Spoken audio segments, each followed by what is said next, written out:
engaging stories, and thoughtful activities inspire young hearts to understand the faith and grow in love for it. Find these and more at castleofgrace.com, where faith and family meet in every page. That's castleofgrace.com.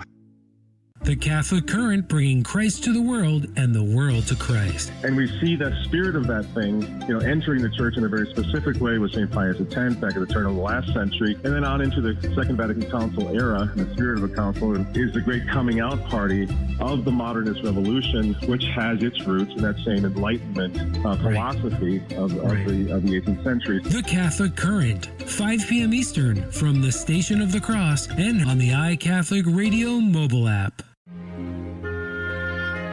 Hello, this is Father Jim Netto of the Diocese of Portland, Maine.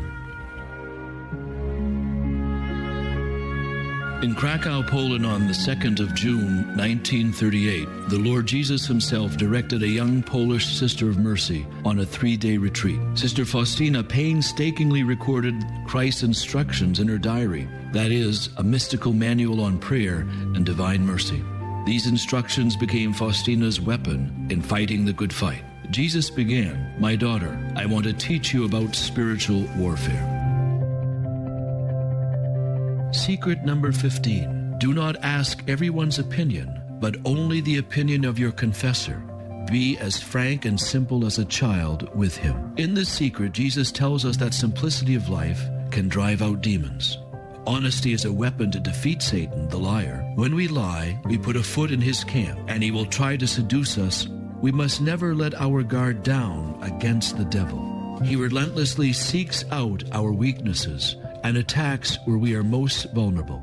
We must strive with all our strength to repel the enemy of our souls with full attention and vigilance as he rages and aims his darts against every part of us that can be assaulted and wounded. Make no doubt about it, he circles around each of us. Like an army coming against those besieged in a city, he examines the city walls, looking for places that are less firm, less trustworthy. When the weaknesses are found, the siege forces break through them and penetrate to the inside. He is always restless and always hostile, crafty in peace and fierce in persecution. For these reasons, our mind must stand arrayed and armed against all the devil's deceiving snares and open threats. Saint Michael the Archangel, defend us in battle. Atheists claim theists are essentially no different than atheists because we reject gods too, such as Greek and Roman gods. But this is plain absurdity. What's our reason? First, it's an abuse of language. A theist believes in at least one God. An atheist doesn't believe in any God. They're mutually exclusive terms. To say a theist is an atheist to most gods is like saying a married man is a bachelor to most women. Second, it's bad reasoning. To say I'm an atheist because I reject some gods is like saying I'm an anarchist, one who rejects all forms of government because I reject communism and fascism, some forms of government. But that's silly. So the claim that atheists and theists are no different doesn't hold water. I'm Carlo Broussard with the ready reason for Catholic Answers, Catholic.com. Catholic radio has just been a lifesaver for me. I still listen to it every day. I start my day with it. I listen to it all day long as much as I can. I am very grateful for it. It's just an amazing thing to have as I am new to Catholicism. Obviously, it's not only helping me, but it's helping so many other people on their walk. Thank you. God bless you for iCatholic Radio. It has changed my life. Donate today at thestationofthecross.com.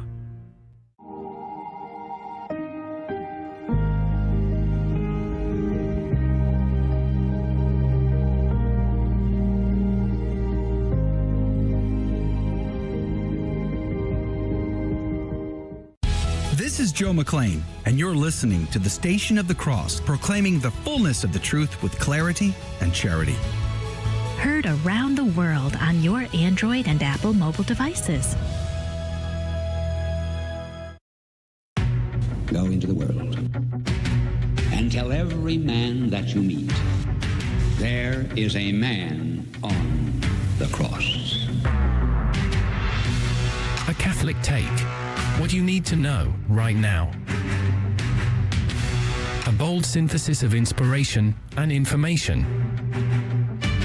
Keeping you up to date on the news and issues from a courageous Catholic perspective.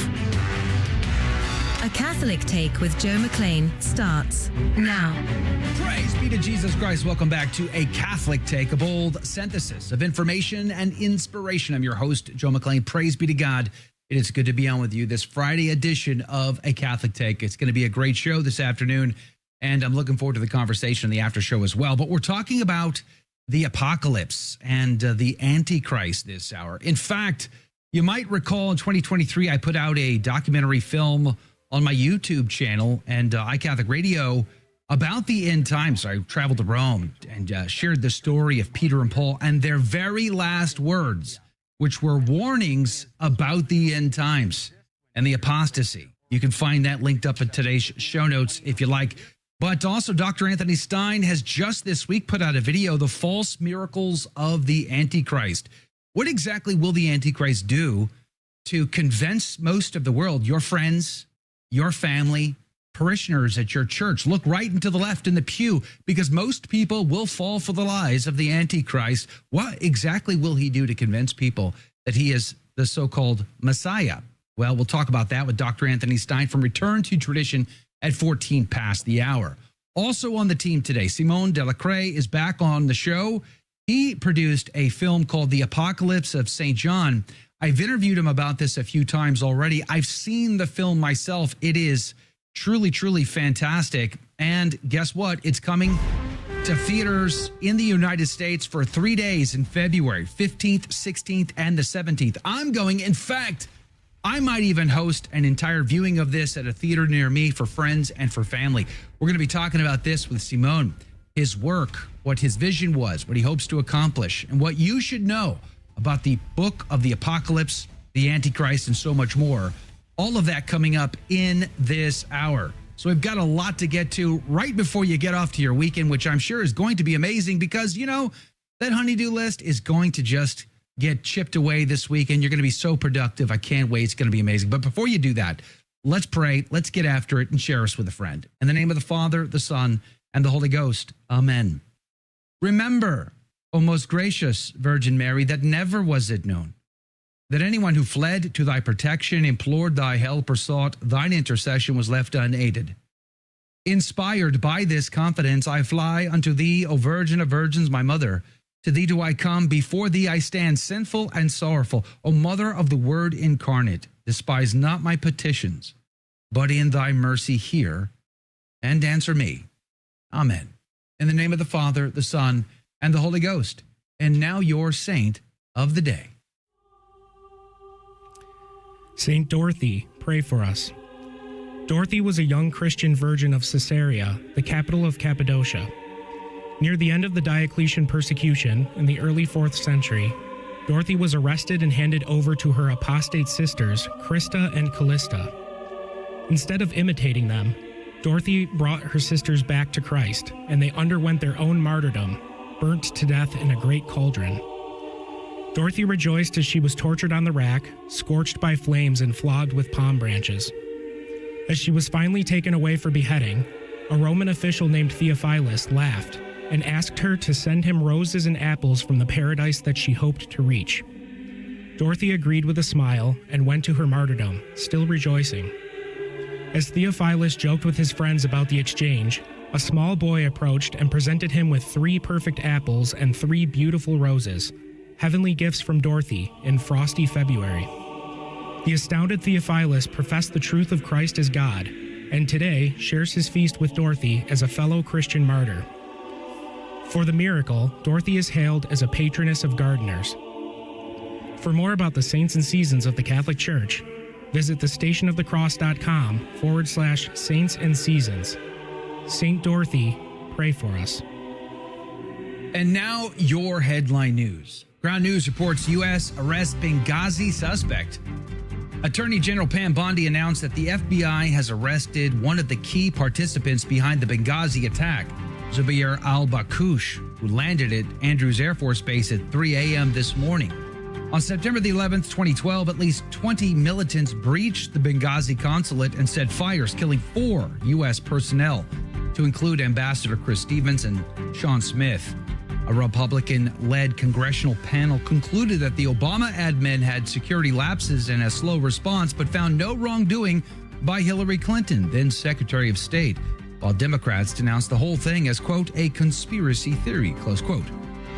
The Associated Press reports Trump admin launches Trump RX website for discounted drugs. After teasing the plan in September, the administration secured agreements with at least 16 drug manufacturers, including Pfizer, Eli Lilly, and Novo Nordisk, under the most favored nation's pricing policy. Purchases on Trump RX will require cash and not accept insurance, launching with over 40 drugs, including Ozempic and Wegovy. Uninsured patients stand to gain the most from Trump RX, but experts warned insured patients may actually pay more, and it won't count towards deductibles.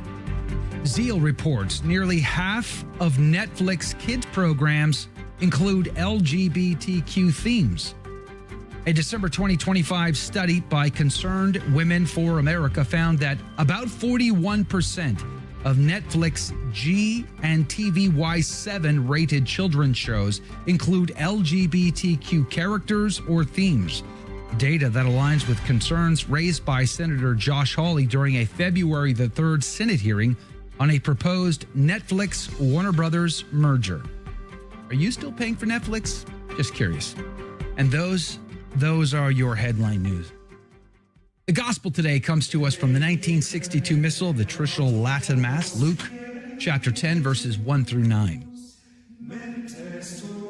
And after these things, the Lord appointed also 72 others, and he sent them 2 by 2 before his face into every city and place whither he himself was to come.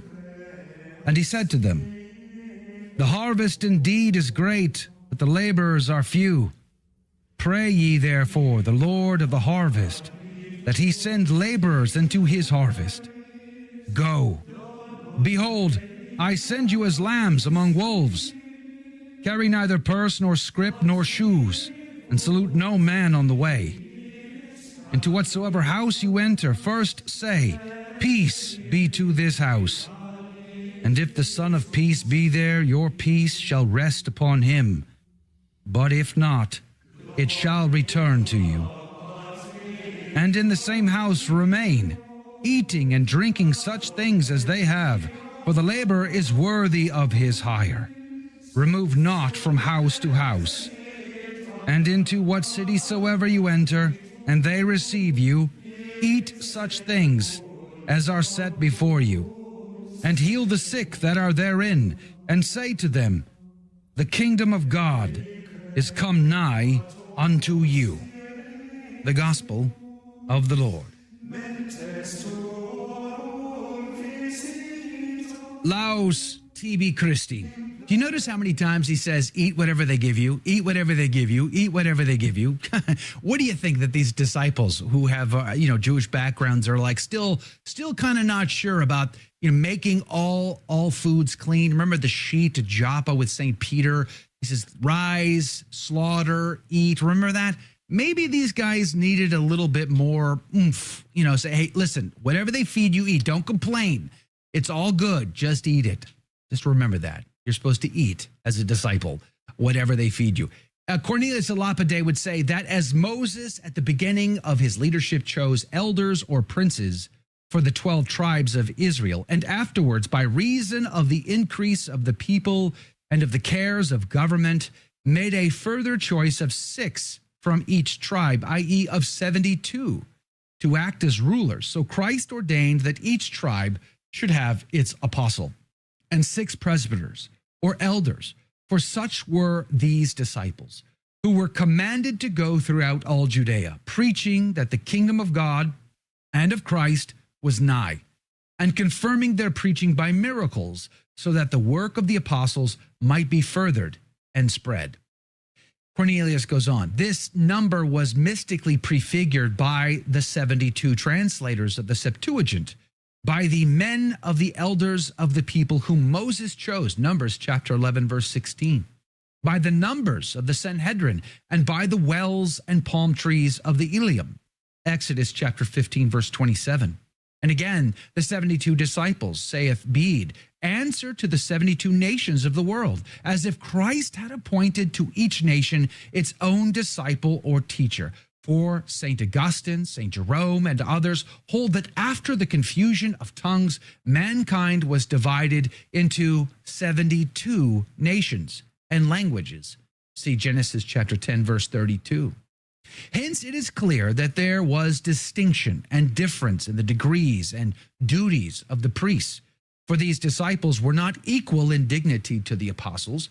Indeed, Matthias, who was, according to Clement of Alexandria, one of their number, was chosen from them to the apostolate. Acts chapter 1. Hence the fathers teach that the bishops are the successors of the apostles and the priests of the 72 disciples. Jesus, just like Moses, had his inner three. Jesus, just like Moses, had his 12 apostles. Jesus, just like Moses, had his 72. If you're the high priest that the year Jesus is proclaiming that the kingdom of God has come upon you, and you see his 3, his 12, and his 72, it's no wonder why Caiaphas wanted to kill him. He certainly didn't want the competition. Caiaphas paid top dollar to the Roman government and power to be high priest that year. And he wasn't going to waste his money. He was going to be the only ruler amongst the Jews. And that is why they wanted to kill him. Think about that for a moment. We'll be back in 2 minutes. Let's talk about the Antichrist and how he will fool you. Coming next.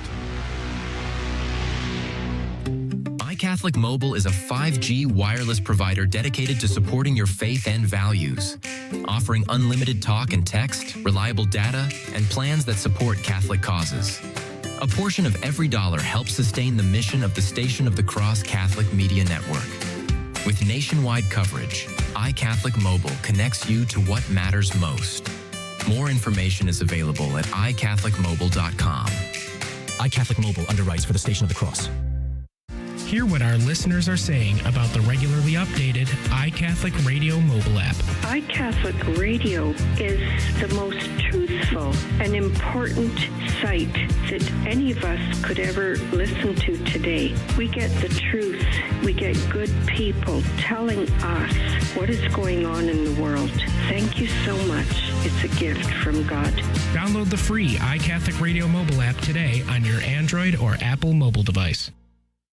A prayer to the Sacred Heart that St. Gertrude the Great wrote. I salute thee, O Sacred Heart of Jesus, living and vivifying source of eternal life, infinite treasure of the divinity, ardent furnace of divine love. Thou art the place of my repose and my refuge. Enkindle in my heart the fire of that ardent love with which thine own is inflamed. Pour into my heart the great graces of which thine is the source, and grant that my heart may be so closely united to thine, that thy will may be mine, and that my will may be eternally conformed to thine, since I desire that henceforth thy holy will may be the rule of all my desires and all my actions. Amen.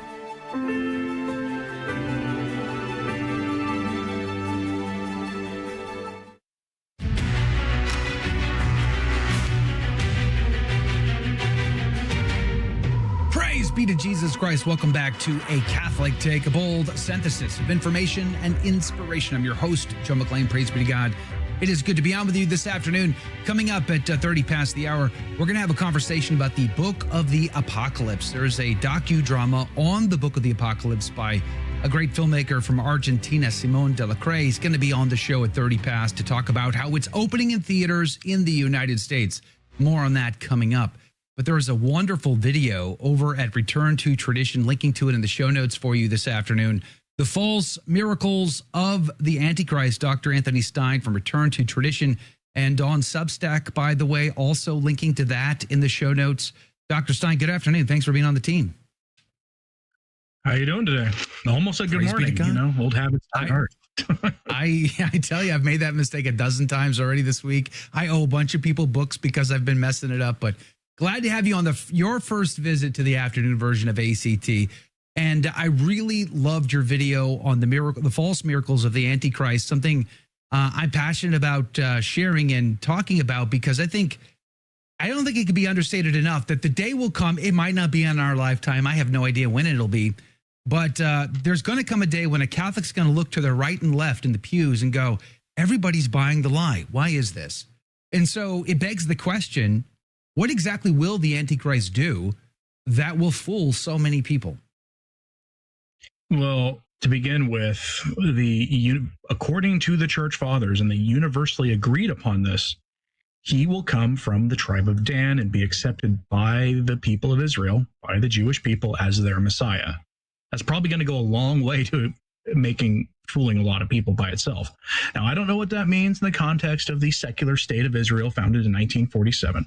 I don't know what that means in that context, and I caution people against jumping to too many conclusions about that, only because that can lead to down a dark path. But as a general thing, he'll be accepted by them. But he will work false signs and wonders. He'll raise people from the dead. He will come up with a miraculous solution to some kind of crisis that has confounded world leaders, those sorts of things. A lot of people tend to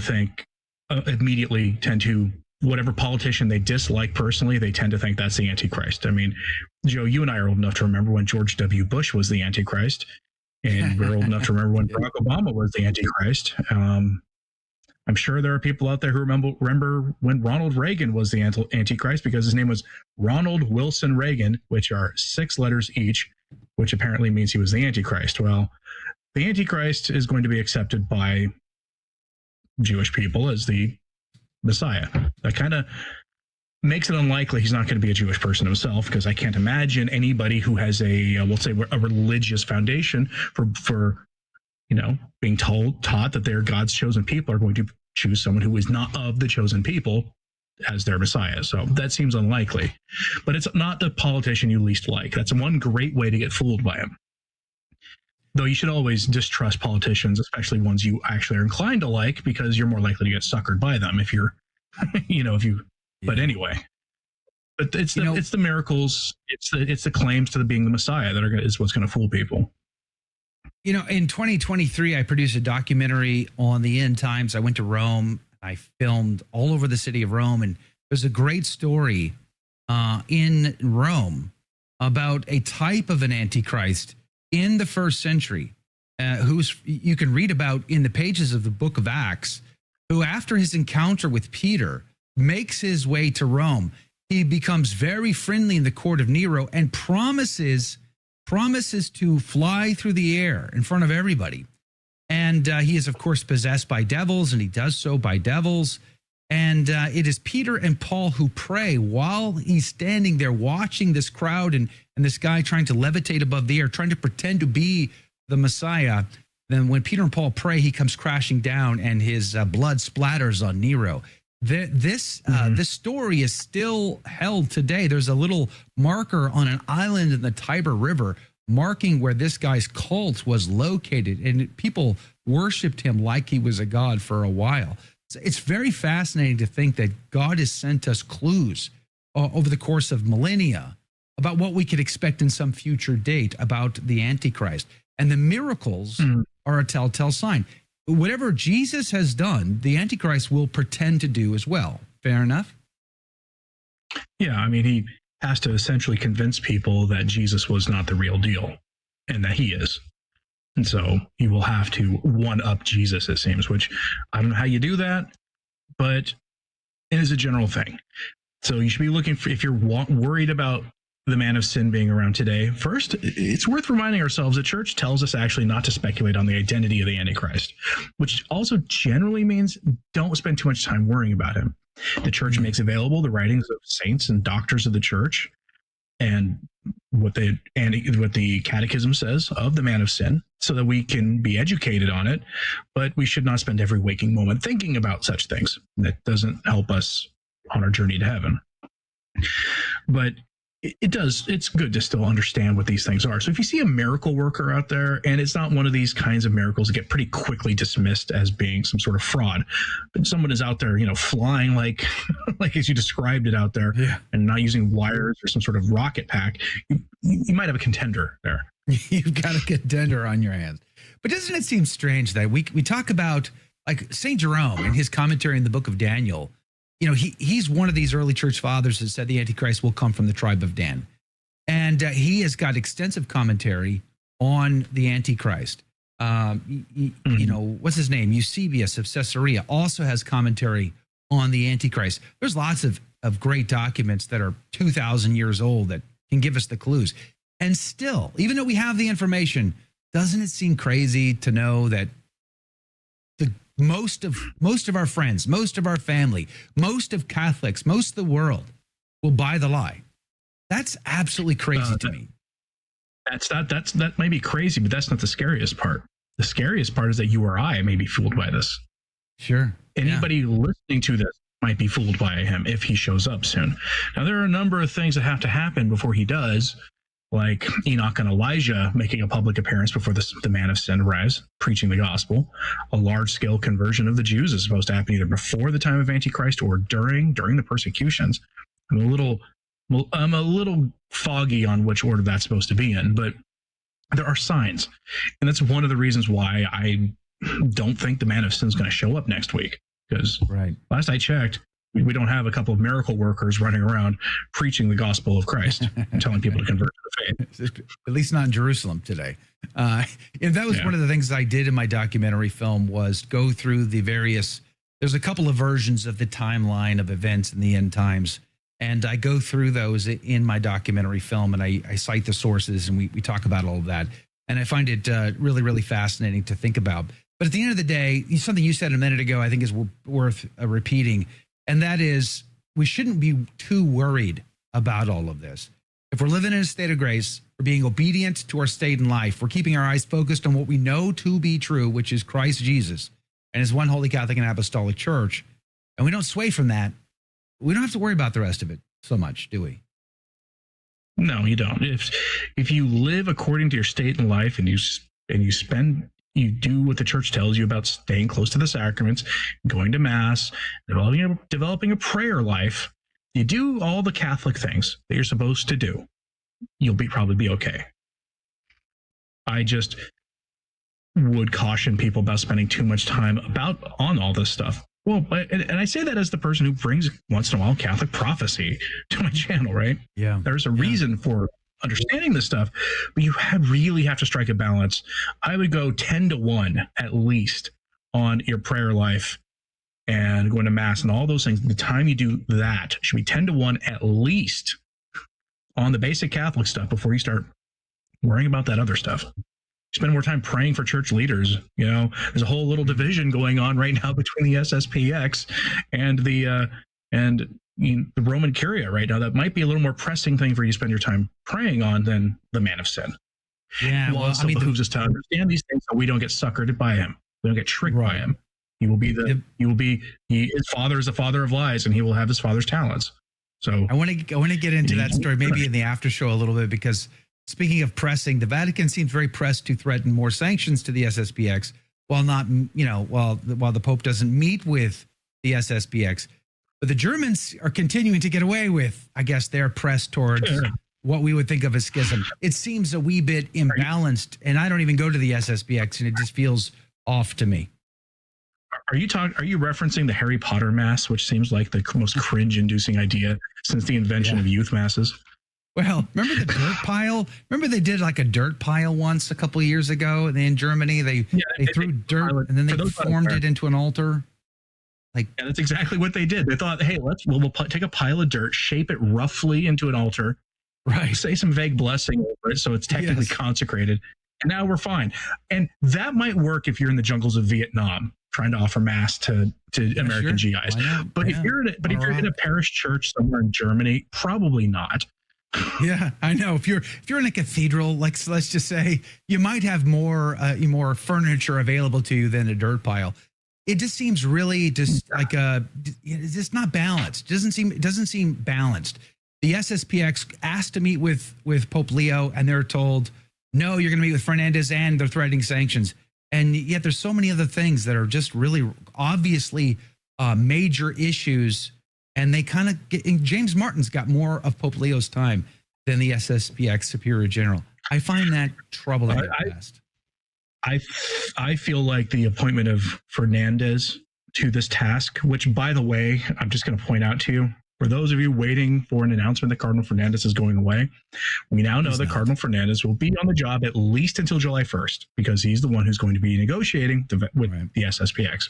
He's not going away. So I don't think he's going anywhere. But I think there was a message being sent by appointing him, especially since, now, to Pope Leo's great credit, I don't know if you reported on this yet today. I don't think you did. The Pope met with Courage International. Many of us have said, if you're going to, great. No criticism. I just don't want the other so-called LGBTQ groups meeting with the Pope. But that one, by all means. Courage is great. So, we like Courage. We love what Courage has been doing.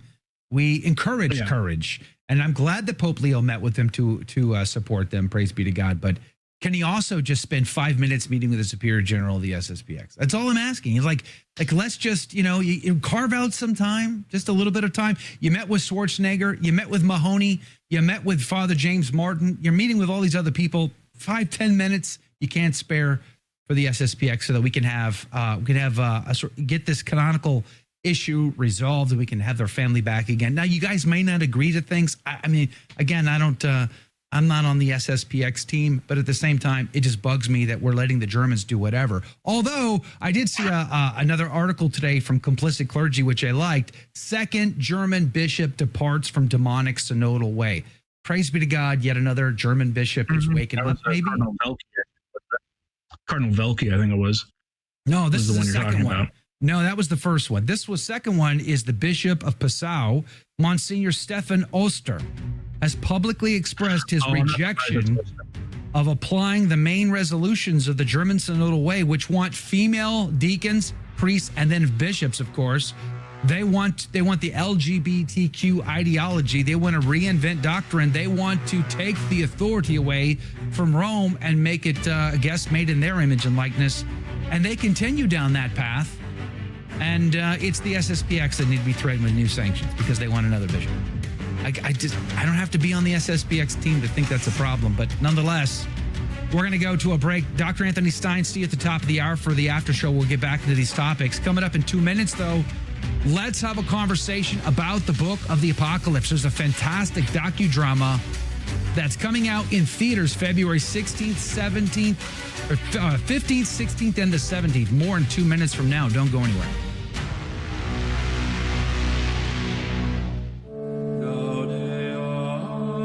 The Station of the Cross Catholic Media Network presents Saints and Seasons. On February 6th, we celebrate the feast of St. Dorothy, Virgin and Martyr.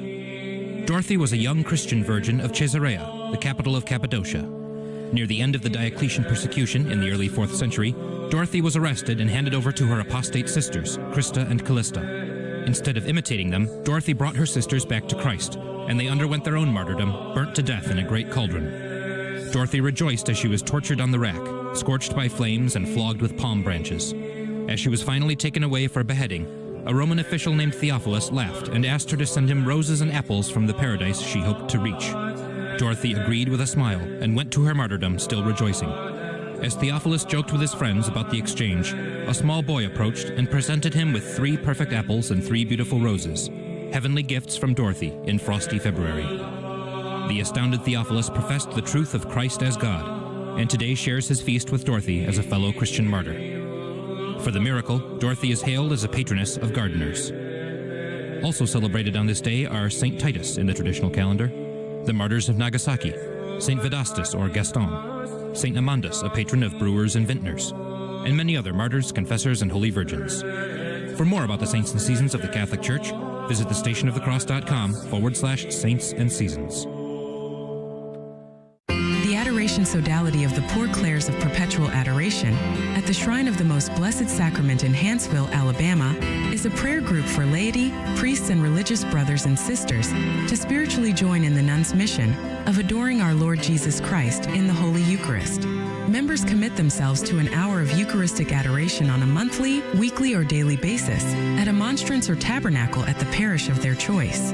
Learn more about becoming a member at iadorethee.com. Praise be to Jesus Christ. Welcome back to A Catholic Take, a bold synthesis of information and inspiration. I'm your host, Joe McClain, and here are your headline news.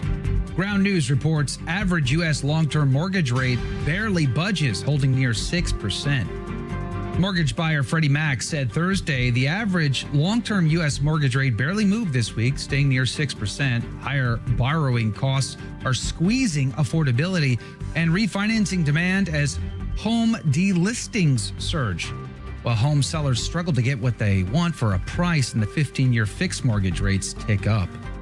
CBS reports Lake Erie nears first complete freeze-over since 1996. Satellites showed Lake Erie nearly ice-covered with only small pockets of open water as it flirts with a complete freeze-over. From mid-January through early February, temperatures consistently been 10 to 25 degrees below historical averages. The next several days may determine if Lake Erie reaches full ice coverage, as windy and gusty conditions can reopen open water. And a warm-up is expected from February the 11th through the 17th. And Zeal reports Trump announces National Mall Prayer event for America 250. President Donald Trump announced that a national jubilee of prayer, praise, and thanksgiving will be held on the National Mall on May 17th, marking the nation's 250th anniversary with a large-scale public prayer gathering. And those are your headline news. Praise be to God in all things. Back in, I guess it was May of last year, I had the wonderful opportunity to go on pilgrimage with Bishop Strickland, and one of our stops was the island of Patmos. This is the island that John the Apostle was exiled to. After they tried to boil him in oil and he didn't die, they sent him off to this island, and he lived in a tiny little cave. And I had the incredible honor of going into this cave that's now been covered over with a building and being right there to pray at the very location where he received the vision of the apocalypse. And in fact, there's a split in the wall like this. They say that the lightning struck this cave, and this is the very spot where he slept, where he ate, where he wrote down the vision that he received and that we can read today in the book of the Apocalypse. Well, there's a brand new film coming out in theaters in the United States, The Apocalypse of St. John, and the website, apocalypserevealed.com. I'm going to be linking to it for you in the show notes. But Simon Delacre, the producer and director of the film, joins us now to discuss it. Simon, good afternoon. Thanks for being on the team. Thank you, Joe, and thank you for inviting me again to your show.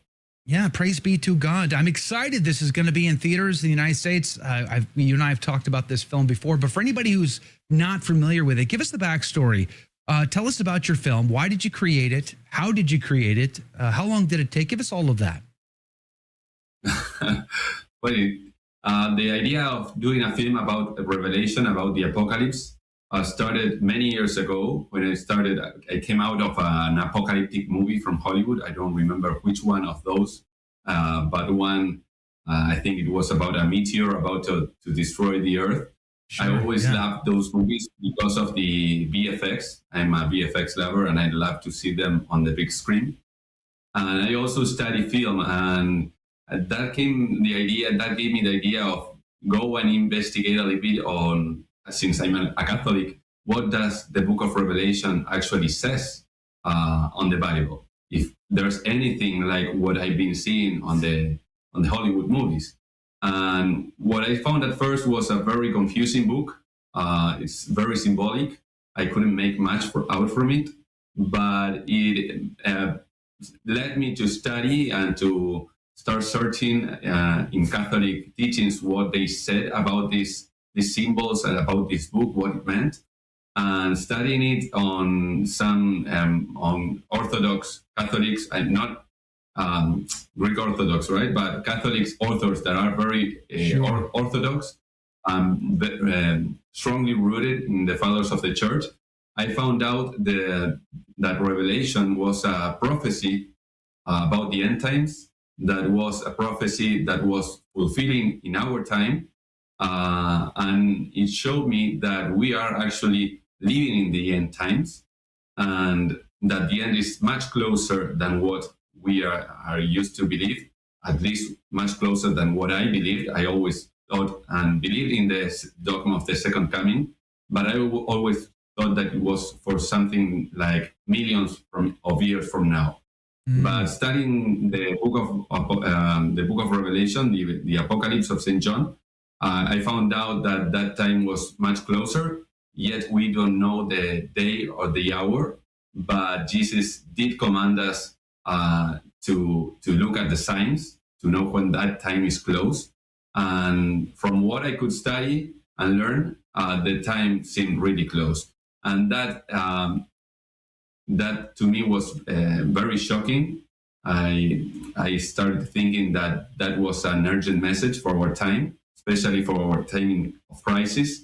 Knowing that gave me a lot of perspective on the actual crisis of the world. I mean, the crisis we live in all aspects, political, moral, also the crisis in the faith, in the church, especially the apostasy we are living in.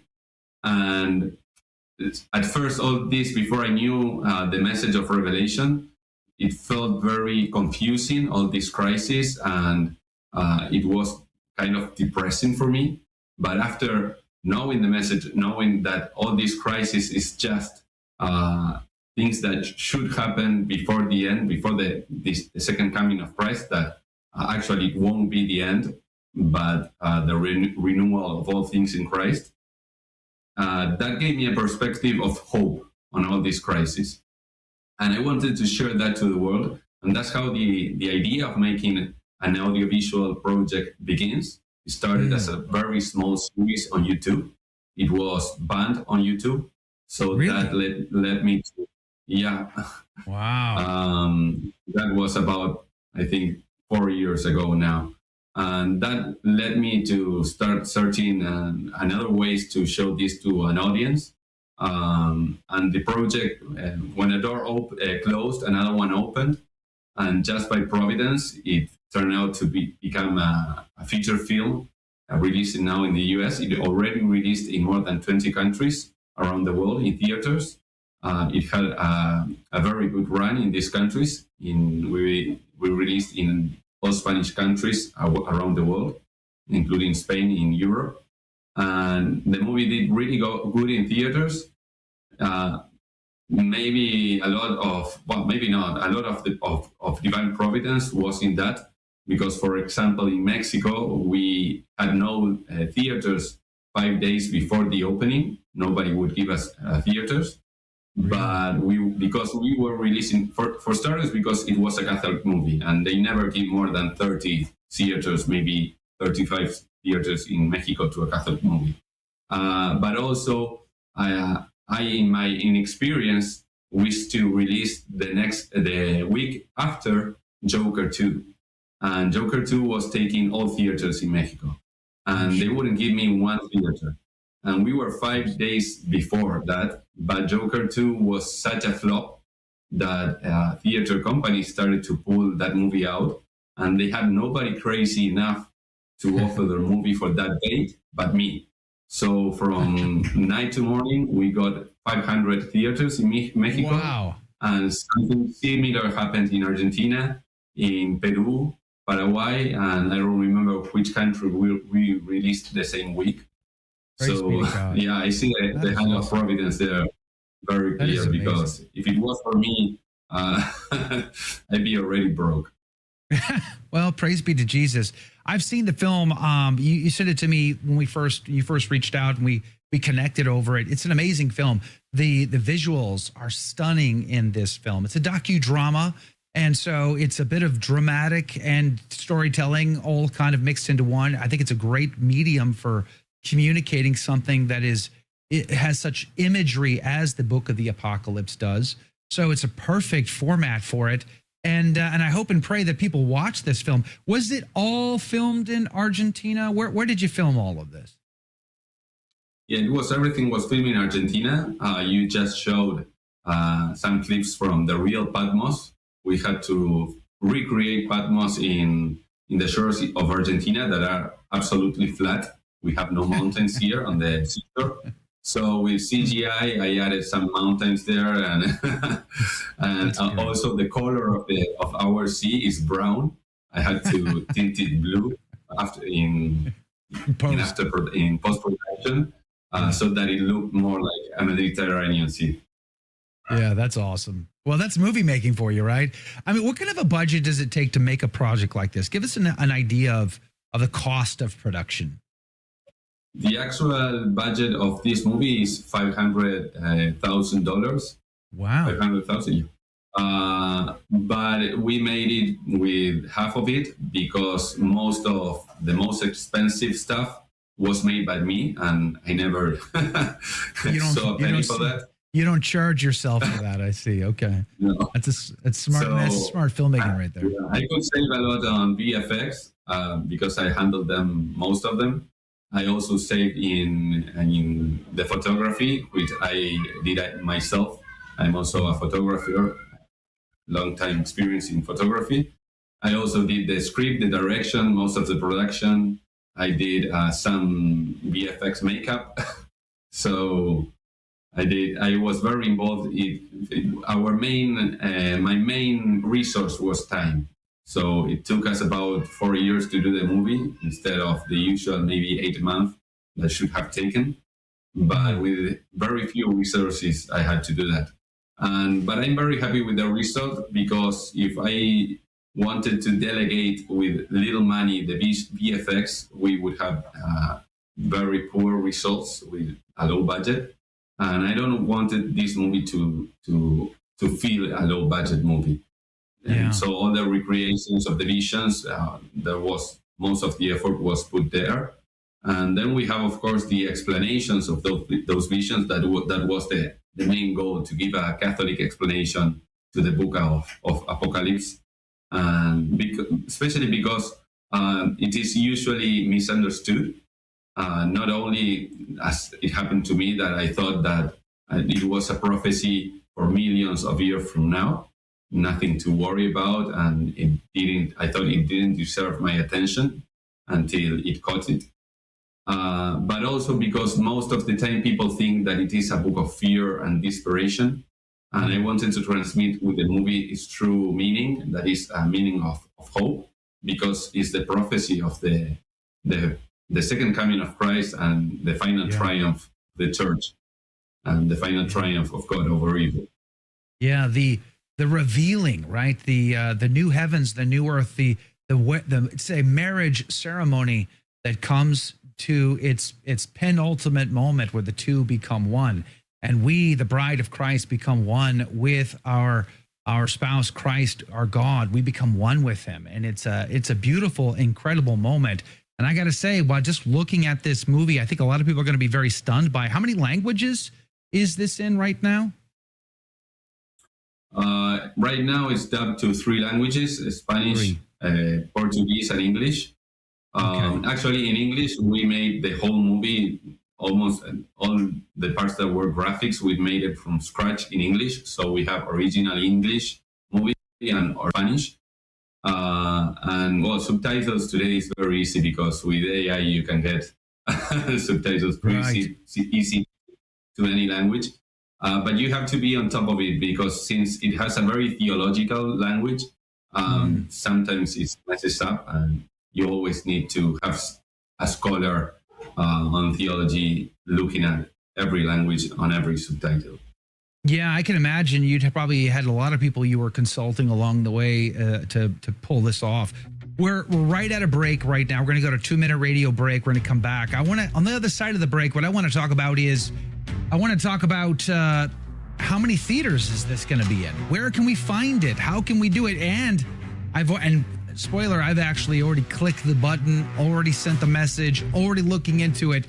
I'm trying to get an estimate on what it would cost me to host a showing of this film for friends and family in my neck of the woods on February 15th through the 17th. There's an opportunity there. We're going to talk about that with Simon And this project that we hope you will go support in the theaters. Got to support Catholic filmmakers. We've got to get out there and help them, or we're never going to see future Catholic movies. We're not going to see future projects get into the theater if we don't support them. So that's something that we want you to do. So we're going to talk more about the theaters where you can see it and how you should put it on your calendar in 2 minutes. At the Station of the Cross Catholic Media Network, we proudly bring the truths of the Catholic faith to countless listeners through radio and mobile devices. Hear how our listeners have been impacted. I came into the Catholic Church a number of years ago. God got to me through EWTN, and I fell in love with Mother Angelica, and she led me to the Catholic Church. Some things came into my life that I had no idea were coming down the pike, but the Catholic Church helped me through that, and I don't know how I would have gotten through those things without the Catholic Church. So I see how much more the Catholic Church is needed now with all the crazy things that are going on. So I'm very happy to donate to the Station of the Cross, and God bless in all you do. Thank you. If you've been blessed by listening to the Station of the Cross, please let us know. Call 1-877-888-6279 extension 112 and share your testimonial with us. Catholic radio has just been a lifesaver for me. I still listen to it every day. I start my day with it. I listen to it all day long as much as I can. I am very grateful for it. It's just an amazing thing to have, as I am new to Catholicism. Obviously, it's not only helping me, but it's helping so many other people on their walk. Thank you. God bless you for iCatholic Radio. It has changed my life. Donate today at thestationofthecross.com. 30 seconds on the gifts of the Holy Spirit, brought to you by the Station of the Cross. The gift of understanding helps our minds to comprehend religious and natural truths. This is why discussions with unbelievers don't always end in conversion. It's true, they may see your point and still choose to act differently, but many times they do not have the gift of understanding. Be patient. Thank God for the gift of understanding and pray for others to receive that gift as well.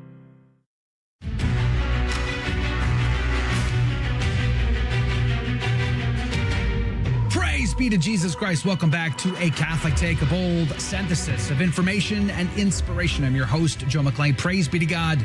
It is good to be on with you this Friday afternoon edition of A Catholic Take. And we're talking about a docudrama on the Book of the Apocalypse that's coming to a theater near you, February the 15th, the 16th, and the 17th. We've been talking to the producer and director of the film, Simon Delacre, and we're hoping and praying that you're going to put it on your calendar to go and see this film. In fact, when you go to the website apocalypserevealed.com, not only can you watch the actual trailer for it right now, but you can get tickets now. And you can bring a group, something I've already clicked on and am asking for a quote from the local theater, literally right around the corner of my house right now. They're playing this film 15th, 16th, and 17th. So I'm going to go watch it for sure, but I might just bring a whole bunch of people with me as well. So I'm waiting to get that information back. So again, we're going to put a link to it in the show notes. Apocalypserevealed.com is the website. Simone, welcome back again. So how did you get the movie deal? Tell me about that. How did you get in the theaters in America? That's not an easy thing to do. It's not. I think it was one of the first things I tried when I was banned in the US, and that was going nowhere. So we started looking for partners outside the US. We started with Colombia 1.5 years ago. We had a very small release in Colombia, which has a very strong tradition of Catholic movies in theaters. And it went so well that they kept giving us week after week with the movie on theaters. And with that experience, other distributors in other countries dare to take the movie to theaters also. It's a very hard movie to distribute because it's too Catholic for non-Catholics, and it is even too Catholic for most Catholics. So it was really hard to get Catholic distributors who are usually used to distributing movies that are more officialist, and they are very sugar-quoted, and I don't want to speak bad about them, but sure. They're too much sentiment, and that's it. And this movie scared them out, because most of these distribution companies rely heavy on archdioceses being supportive and all that. This movie, I got the support of Bishop Snyder, your support, John Henry Weston, and that's it. Yeah. Not very much people, not many people are there to touch this movie. It's too apologetically.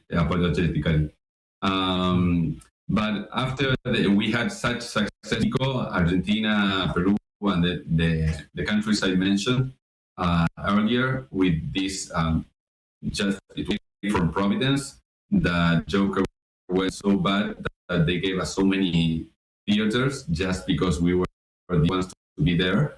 That gave us a good card to play when we went to the US again this year. And they were very surprised by how it did in the other countries. And they told us that that's very unusual. Every time they get a movie, they are the first country to get the movie, and then it goes everywhere else. But since we were getting nothing at first, we had to go through the back door. But we got 800 theaters there in the US. A little bit, I think it's 817 or something like that. Mm-hmm. So we are all across the country for this release. It's only a 3-day release. It will be there, as you said, February 15th, 16th, and 17th. Tickets are already in sale for 2 weeks now. So I invite everyone to go and get their tickets soon, because they are selling out. And I'm surprised every step of the way. I'm surprised. As I told you before, I started as a YouTube this YouTube video, a very small video. It was supposed to be a series of short videos on Revelation, and I was only hoping for my parish to see this video, and very soon that went out of hands and ended up being a feature movie around the world. That is amazing. What are your plans after this? Do you have another movie project that you're working on? God willing, I'm going to do the second part. This is the half of the book of Apocalypse. This saga. This part covers the 7 churches, the 7 seals, and the 7 trumpets. And the second part, I already have the script. It's about the 7-headed dragon, the 2 beasts, and the second coming. And I'm working on that now, and hoping it does well in the US, so that I have the budget to the second part. So if the first one cost you a couple $100,000 to make, what do you think how much does it cost to make a 7-headed dragon? That's got to be expensive. Yeah, it is expensive. The budget for the second part is 1.6 million. Wow. Okay. Again, I probably can reduce that at least in a third with my experience, and again, doing most of the work and taking 4 years to do the movie. We'll see. Sure. I'd rather do it in 8 months and move on, but we'll see what Providence is reserving for us on that. Are you already raising the money for the second film? Is there a website? Can people donate to the cause? We just launched crowdfunding through DonorBox. DonorBox. DonorBox. Okay. DonorBox. DonorBox. And you get there on the webpage. There's a donation button. If not, on our webpage, caravellfilms.com, we have a donation button there. Caravel Films. So I will try to put a link to Caravel Films for sure in the show notes today as well. For anybody who's interested in becoming an underwriter of a great film project like this, there is a donate button at the bottom of the apocalypserevealed.com website. There's a donate button there to contribute to the cause as well. So could be an awesome opportunity. Do you have, I imagine you have like levels of giving. So is one of those levels like a producer level? So someone gives that a big enough amount, they can become like a producer, get a credit, be on the title page? Sure. Yeah. I put out every donation. I put it on the title page, no matter how big it is. For this second part, it should be bigger. Also because we had experience releasing in theaters, and we have to look into that. Are you planning to come to the United States the 15th, 16th, or 17th to watch your film in one of the American theaters? Sadly, yeah, it's simple for me. I'm swamped here. We're doing the work of 50 person between three of us only. So we are swamped here with a lot of technical and marketing work for the release. Yeah, it must be exciting though. Is there any hope that the film will release in parts of Europe, perhaps, maybe even the UK? We are hoping to, especially if it does well in the US. That opens a lot of doors, and we just need to see and wait and see. Okay, praise be to God.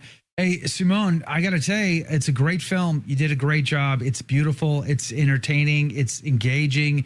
It can be dramatic and scary as well, which I think it should be if it's the book of the apocalypse. It's such a visual film and a visual story to tell. So congratulations on getting into theaters, especially what grace to be in Mexico. Mexico could really use a reconquista right now. So to be on 500 theaters in Mexico, that is such a beautiful thing. So thank you to Our Lady of Guadalupe for that gift. But in America, 15th, 16th, and 17th of this month, go and see The Apocalypse of St. John. Bring friends, get them to go and see it. If we ever want a Catholic golden era of films around the world, then we have to support the opportunities that come our way. And this is one of those opportunities. It's headed your way this February 15th, 16th, 17th. Simon, thank you again for being on with us. God bless you, brother. Have a great afternoon. You too, Joe. Thank you. All right, coming up on Monday, we're going to have Matt Gaspers back on the team. Father Javier Oliveira Ravisi is going to be on to talk about the conquistadors, not conquistadors, the Cristiada, forgive me. That's going to be on Tuesday, plus Luis Medina and so much more. Looking forward to then. God bless you. God love you. Have a great weekend. So what did you think of today's show? Let's discuss that right now in the after show. Your take on the after take. Comment, interact live with me and the team. All you need to do is search for one of our live video feeds on Facebook, YouTube, Rumble, Twitter, LinkedIn, and elsewhere. Simply search for the Station of the Cross, Joe McClain, or A Catholic Take. I'm looking forward to seeing you and interacting with you directly. It all starts right now. It's the after show. And we are clear for the after show. How clear are we exactly?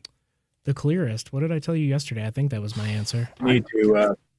I need to step away for just a moment, Joe, so I'll be right back. Okay. All right. We'll see you when I you know get back. it's weird, but yeah.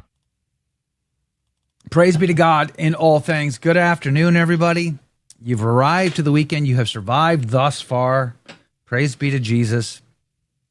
I'm looking forward to watching the film in the theaters. I loved it watching it on a small screen. I think it's going to be amazing on a big screen, to be honest with you. He did a great job. I mean, honestly, his visual effects are really, really good for the budget that he did. It's so hard. You guys know I'm a big movie guy. I love movies. I just want to support Catholic filmmakers. I want to fan their flame. And so I'm really proud of what the work Simon did based on what, if you just don't have a budget, to try to make it feel like it's bigger, it can be really, really hard. Thousands of hours are put into the effort. So really, really happy for him that he's finally got into the United States theaters for sure. So hopefully, I can maybe put a group together and invite some folks from in around Houston. If anybody wants to come and fly into Houston and come hang out at the movie theater, maybe we'll make it a meet and greet too. That'd be kind of fun. I don't know why anybody would want to fly all the way down here, but you could certainly do it. I'll let you know when and if I can get that set up. I'm just waiting for the theater to get back to me. Hey, Auntie Shelley, you already screened the movie? I have. I've seen the movie. I watched the movie last year. He sent it to me last year. I've interviewed him like 3 other times. It's a great film. I've seen it. It's great. He did a great job. It's a great It's a docudrama on a quality that punches above its weight. So I do recommend it. A Can O-Tex week 1 victory lap. I don't know. I was feel going to like give you the applause sound effect, but I don't have a fancy little switcher that you have, need so. one, don't you? Yeah, I do. What I was gonna say was it wasn't a bad first week, but I think we could do better. So All I I'm think hearing is producer change. I think we could just start over. So why don't we just go right to the top, go back to Monday, and just start all over again? Because I think we could do better. I think the audience deserves better. I mean, how many times did I say good morning? How many times did I trip over my words or forget to turn the brightness down on that dumb camera over my shoulder? I mean, just that you guys deserve better than all of that. So I think we should scrap this week's show, start over, and do better the next time. So back to position 1, everybody.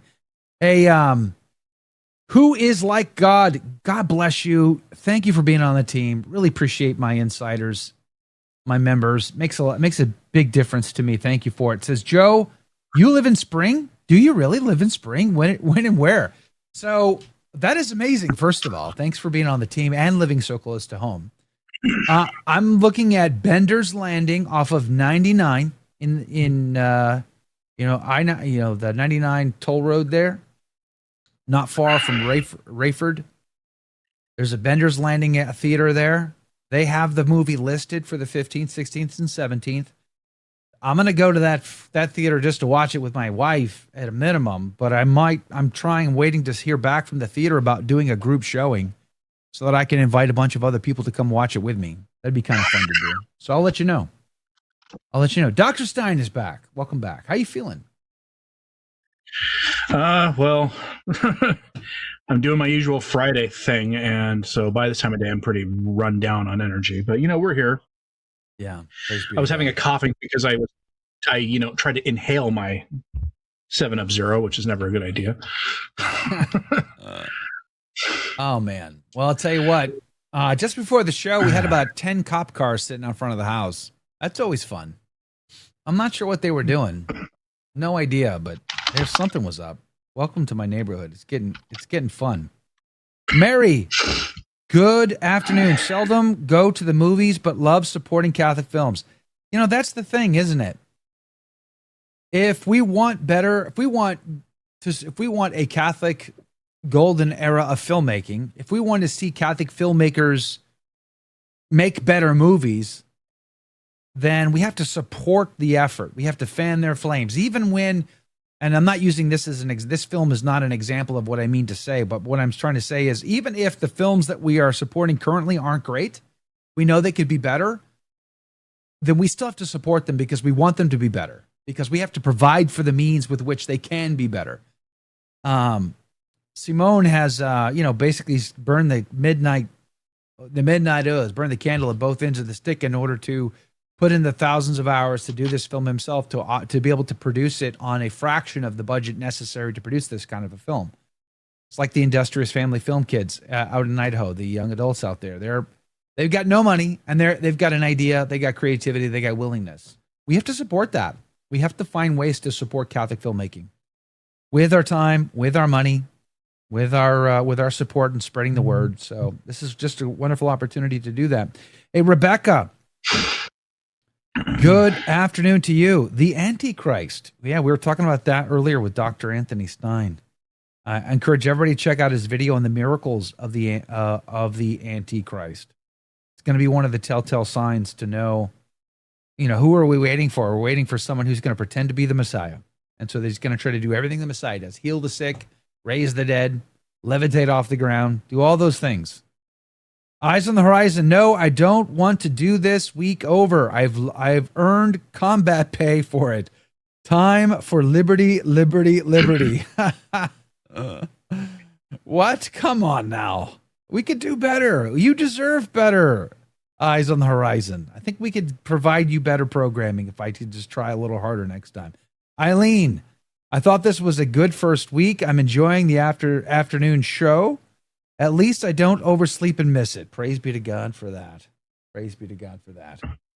James, are we back? Have your regulars been tuning in? Some of them. Not everybody can, unfortunately. Yeah.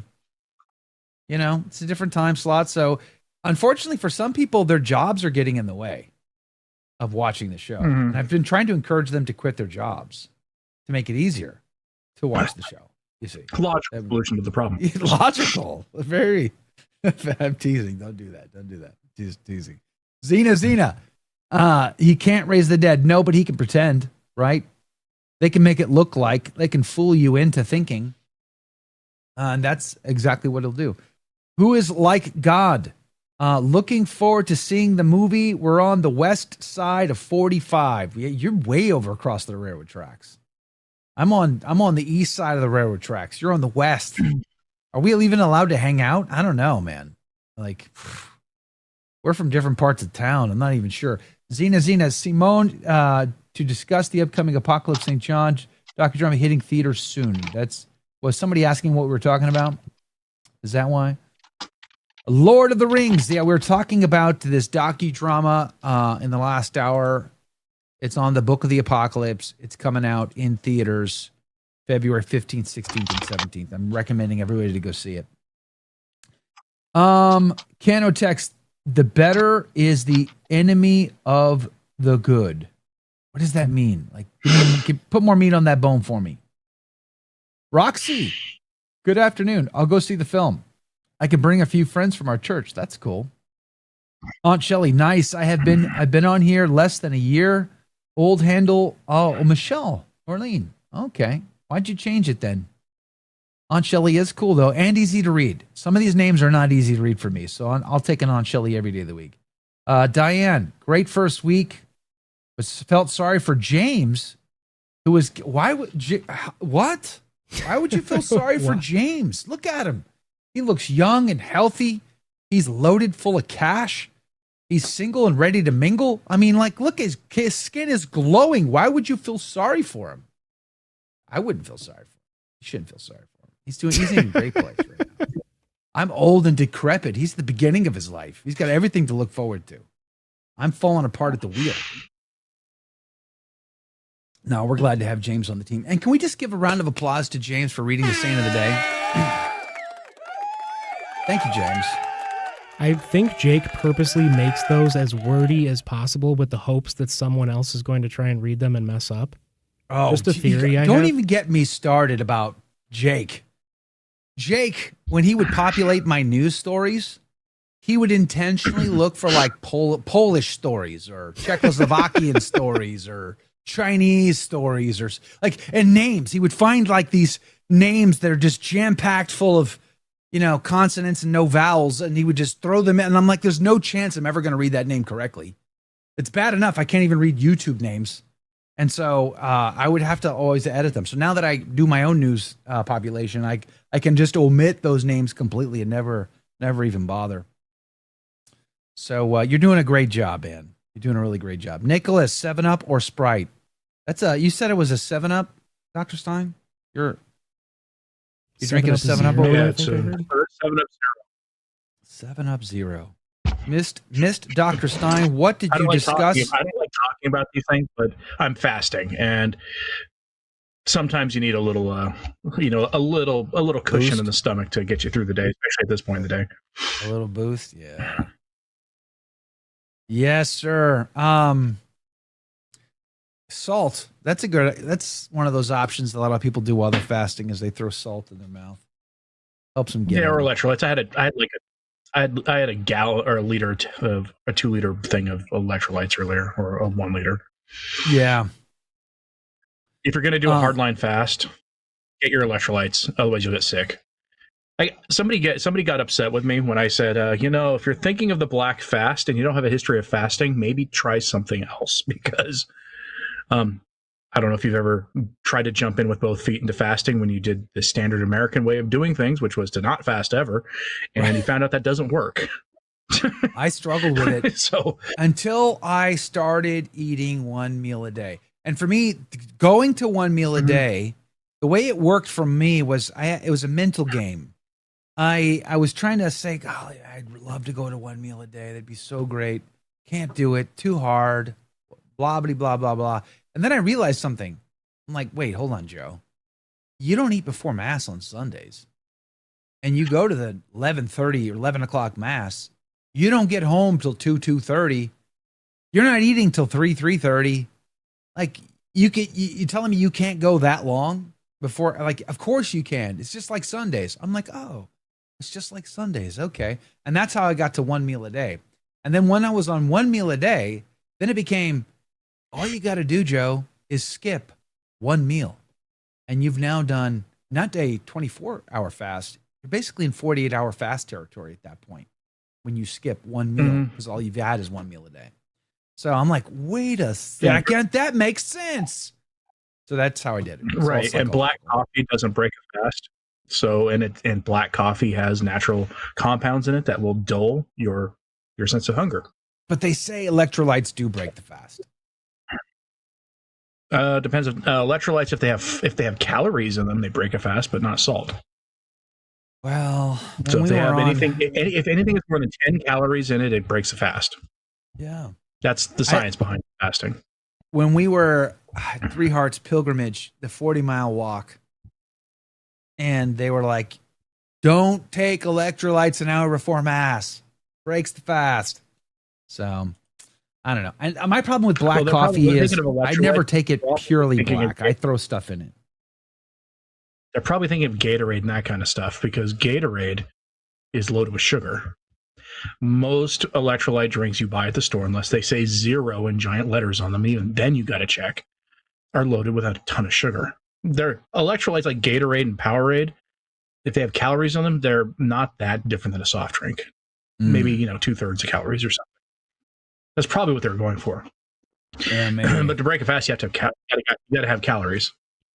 Hey, Michael Allen Johnson, God bless you. Thank you for being a member. Really appreciate you. You're amazing. Says, Joe, I've got to take my break here at work, and I always pray my evening office of the Liturgy of the Hours. On my break, I will offer intentions for all of you. You're amazing. God bless you. Thank you for doing it. Christine OFS, Dr. Stine, try carbonated water plus flavored stevia, 0 calories. I got to tell you, I love carbonated water. I'm a big fan. Now, I like mineral water too, like the Pellegrino. Oh, I love Pellegrino. I could drink 1 billion gallons of that. It's so good. But just getting I get these generic carbonated water cans, and I put them in the refrigerator. And if I go for if I'm working out or whatever, and I get done and I pop one of those things open and they're ice cold, taste exactly like a soda, and there's nothing but water in it. It's so good. It's so refreshing. I absolutely love it. Starry is so the you new want to hear a hot take for the day? Hot take for the day by Dr. Anthony Stine. This is from elwanderer.com. I just saw this. It's Spanish language. I don't know if it's like The Wanderer, the more famous one, but just the Spanish language version. Yeah. But they have an article claiming that if the choices of who's going to meet with the SSPX are Fernandez or Roach or Parolin, then Fernandez is actually the best choice of the three.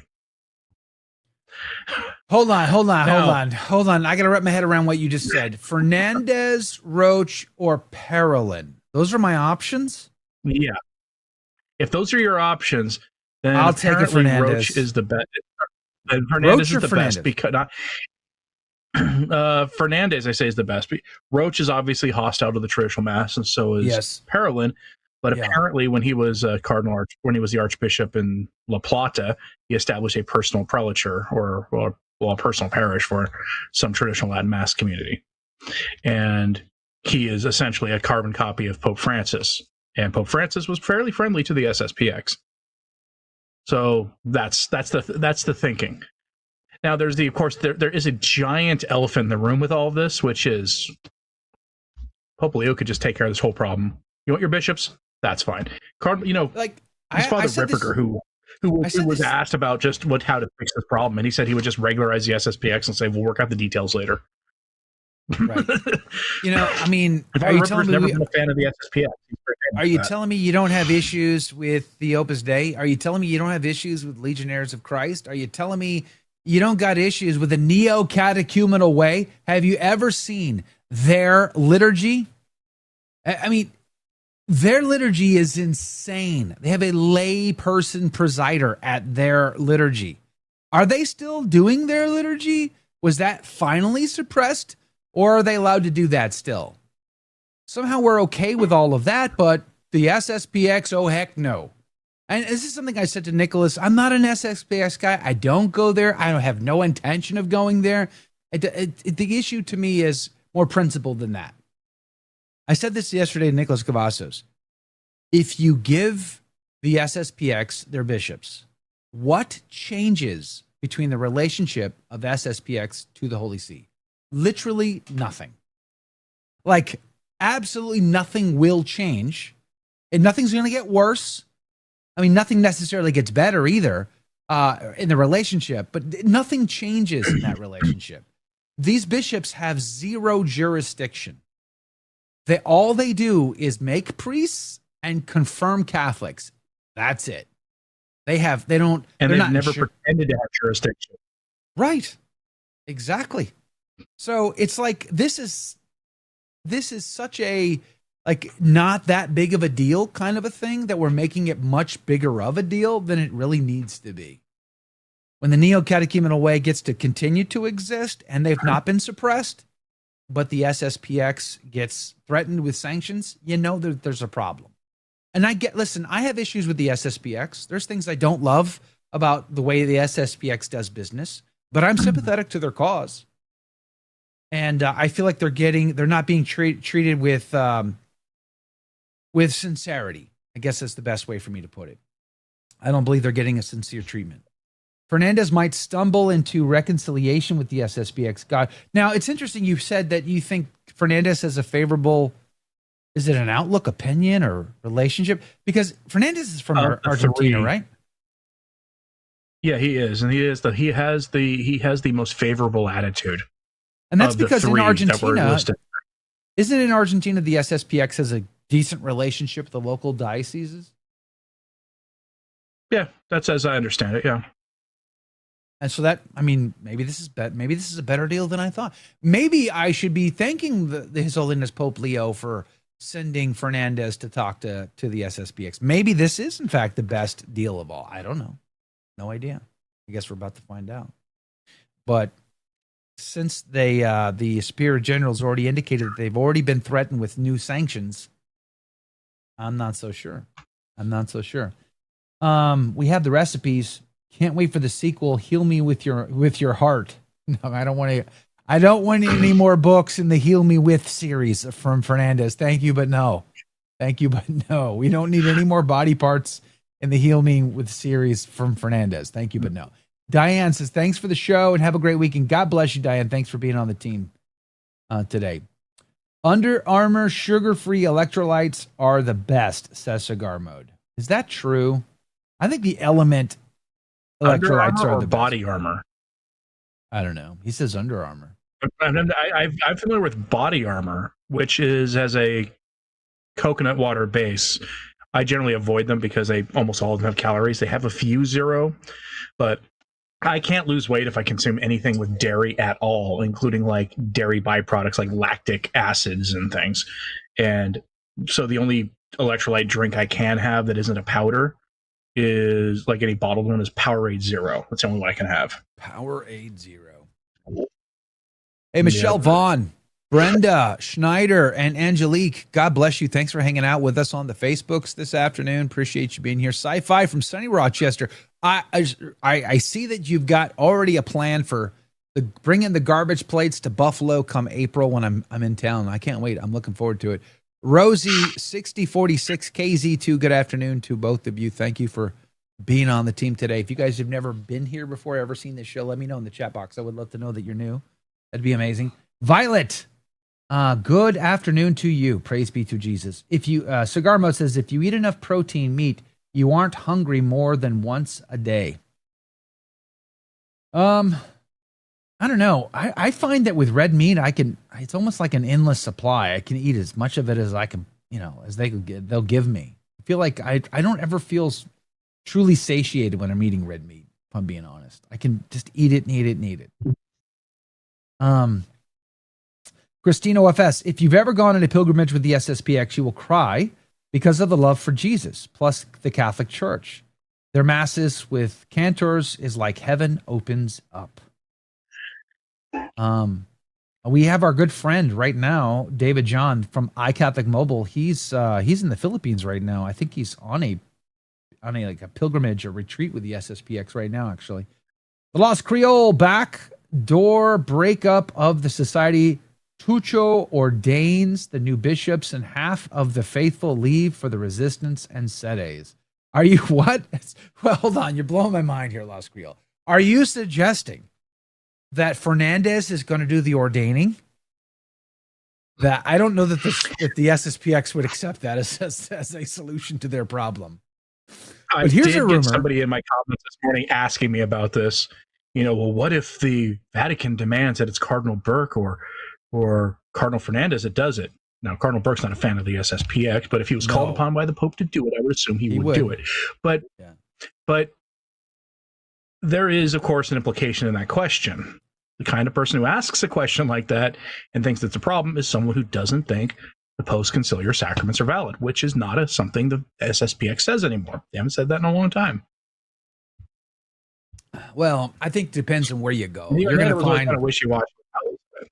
You're going to find people here and there that are going to have, different homilies and whatever.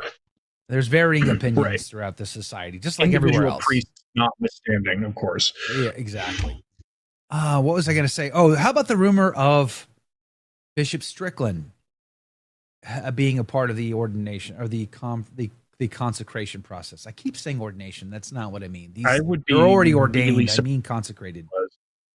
What's that? I would be surprised if he was. I'd be very surprised if he was. And Vigano will not be. The SSPX are not fans of Archbishop Vigano. They said as much. Yeah. Well, Vigano's issue is he's a sedevacantist. And so he doesn't, like sedevacantists don't like the SSPX because the SSPX recognizes the Holy Father. So they don't get along very well. I also don't think Bishop Strickland would participate in those consecrations, even if he does want to see them continue to, right, because he'd incur an automatic excommunication. We'll put an asterisk next to that, of course. I don't think any of that's valid, but yeah, I mean, like I said in my stream this morning, the way I expect this to be handled is they're going to have a back and forth, and then the SSPX will do their consecration, and the Vatican will issue some statement, but never invokes the E word, and then people will debate for a while whether they are excommunicated or not, because an automatic excommunication doesn't mean much this side of the afterlife until it's actually enforced. And if the Vatican doesn't enforce it, then we just kind of move on. Hey, Nicholas says everybody needs to drink up on their apple cider vinegar because I mentioned meat on Friday. Did I mention meat? We were talking about red meat, but that was in the context of I didn't say I was eating meat today. I had salmon, of course, which is very penitential. I don't know if you've ever had store-bought salmon, but it's the worst. It is painful to eat. It is the especially actual in this part worst. of the country, Joe. Yeah, in this part of the country. Horrid.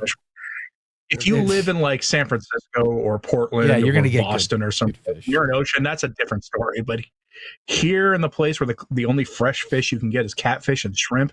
No, it's terrible. But what I did was a pile of eggs. I love eggs. I don't understand people who don't love eggs. How could you not love eggs? I'm allergic to egg whites, and they taste nasty to me. But I'm allergic to egg whites, so that's part of the reason I don't eat them. Oh man, I love eggs. I can eat a pile of them, and I did today. Huge pile of eggs, big pieces of salmon, and then I threw sauerkraut on top, probiotic. Good gut intestinal health there. That's important. And then I threw I like avocado. Threw an avocado on top. Good fats, right? You want good fats too. So I'm not strictly carnivore. I'm more in the keto realm at this point. But man, does it taste good? They call that scientific carnivore if you get 80% of your calories from animal sources. Yeah, because scientifically it's carnivore, and that's actually most Americans. If we put the carbs down, we would be. I actually really like the new food pyramid. It's the first sane food pyramid I've seen in my entire life. Yeah. I was not saying don't ditch the carbs completely, but maybe have a little bit more red meat. My problem is if I just smell a carb, I gain 10 pounds. I mean, it does not I know. Yeah. anything for me. Like I can't, it seems crazy, but I've lost so much weight on the carnivore diet that anytime I try to reintroduce any kind of carbs, it's like the slippage goes fast. All of a sudden, putting on weight again, and it's just like, oh my heavens, there's no winning. I figured I would be able to do it if I reintroduced high fiber carbs first, and I mean like greens, and spent the entire year slowly inching my way up to about 100 grams of carbs a day, which is still a low carb diet by modern standards. But it gives you the room to have a carnivore meal if you really want a cheeseburger later on. You know, you really want to have a few fries and a burger, you can do it on 100 grams per day. Your stomach might not like you for it, though. No, probably not. Hey, MG says salmon. Actually, he says salmon, pork ribs, beef Scotch fillet. It's Friday. You can't do 90% of that meal. What do you mean? It sounds yummy. Yeah. But stop with the ribeye talk here on a Friday. Come on, man. Keto is good. We have the recipes. I agree. Hey, Cano Tex, eggs are taken without the hen's consent. How dare you? I love the eggs. They're fantastic. They're really, really good. Did you ever hear about the social media influencers a few years ago who were saying that you should not change a child's diaper without their consent? Oh, we're talking like infants. There's nothing worse than an influencer, though. The lowest rung of hell in Dante's Inferno should be reserved for influencers. I mean, it's the worst thing to be an influencer. I hope I never get called an influencer. Hey, Eyes on the Horizon, roast beef. You're just throwing it out there now. Now you're just rubbing it in on a Friday that we're not allowed to have. Kevlar says, perfect meal right there, Joe. It did sound, especially Cajun catfish on a wood fire grill. If I smell a carb, I destroy a bag of chips. Boy, I tell you what, talk about destroy a bag of chips. I am not sponsored by Fat Thins, but Fat Thins, call me. I'll take the sponsorship because it'll be cheaper than me buying your product because, man, did I destroy that bag of Fat Thins. They were so stinking good. I mean, it's just 3 ingredients. Man, it was good. And it's a Catholic company. Like, good grief. Here, take my money, please. I bought like 5 or 6 bags of it. I forget, and just my family destroyed them. It's potato chips, beef tallow, and salt, I think, is all you get. It's fantastic. Tasted so good. I don't even want to know how many carbs are in the bag, though. Like, just ignorance is bliss at this point. So good. I haven't bought another batch because I'm not supposed to be doing those carbs, but man, did that taste good. Fat Thins, get the Fat Thins. Got my order this week. Admittedly, the taste is odd. How could it be odd? It was great. No greasy fingers. I don't know. For me, the biggest innovation on that front was going from just having pork rinds, which are not bad if you get some decent ones, to having somebody figuring out how to do chicken skin that was actually like not loaded with like some of the nasty fats that some chicken skin can have. Oh, yeah. And keeping the price down. We get pork rinds and they're so dry in the mouth. I have to have something wet to go with them. I can't just eat them by themselves because not very many because it's just so dry. But so what I do. So what you do is you dip the nacho cheese that way. You know, you're totally being healthy at that point. It's totally a health food at that point. So what I do is I'll get like a. That's the biggest problem with keto. Yeah. You ever gone through Costco and wander through the snack section and notice all the keto snacks, and then you look at them and they're just like, they're trash. Chocolate this, junk food that. Total the trash. Gummies, my favorite of the gummies. Read the ingredients, and let me just put it to this way: sugar-free gummy bears are cheaper than X-Lax, and I'll leave it at that. Read the reviews of the Haribo sugar-free. Read the reviews of the Haribo sugar-free gummy bears on Amazon. There's one on there that is like written by like Robin Williams or some level comedian like that. It's magnificent. It's like the ShamWow guy running for Congress now. Okay, listen, my grandmother, she used to say in her wisdom, eat an orange a day. It'll keep you regular. Okay, so if you're looking to clean out the pipes, just eat an orange. It'll do the trick. You know, you can save yourself the trouble on the keto gummies. Hey, what I like to do with the pork rinds, I'll get a bowl. I will put a ton of mustard in the bowl. Big, huge pile of mustard. I'll throw avocado in there. I'll throw the probiotic, what's it call it, in there. I'll throw garlic chunks in there. I get garlic chunked out in a jar already. I throw that in there, and I'll put cheese in there, and then I'll put like some stevia or something in there, and stir that all up into a dip, and then I'll use that with my pork rinds. Tastes fantastic. Love it. So good. Eat it up. That's the nice thing about eating one meal a day most of the time is you don't really have room to snack like that. Well, yeah, usually like I try to combine the two. So one of the things I also do, like, because I'm a sucker for a bag of nuts, right? So I will do mixed nuts. We buy various kinds and I'll mix them myself. I'll eat it with my meal, and then Sam's Club can be a dangerous place for that reason for me, because they always sell a giant barrel drum of deluxe mixed nuts for like nothing, basically.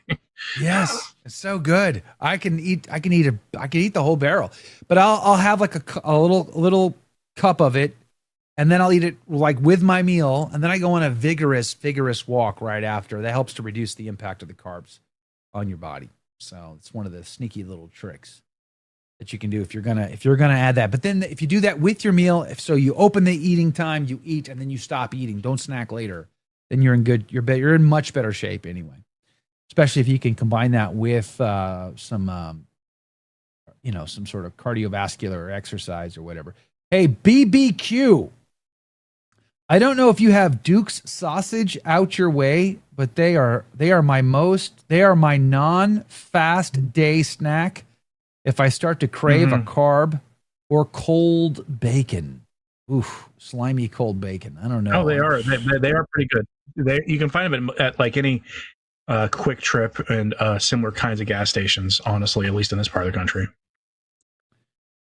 I got to try to substitute the pork rinds for the breadcrumbs and make meatballs sometime. Oh, interesting. You know what we do instead of breadcrumbs is we do the cheese cracker thingies. What do they call those? Like they're almost like croutons, but they're made of pure cheese.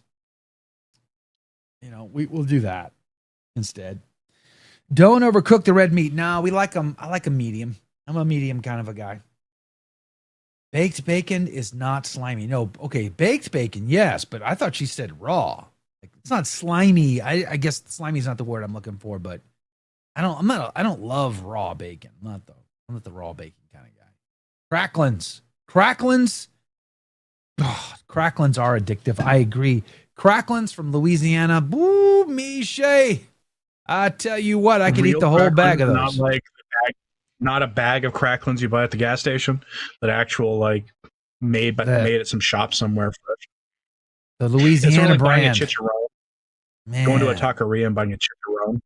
You got to go to Best Stop off I-10, in between us and Lafayette. You stop at the Best Stop. You get the cracklins.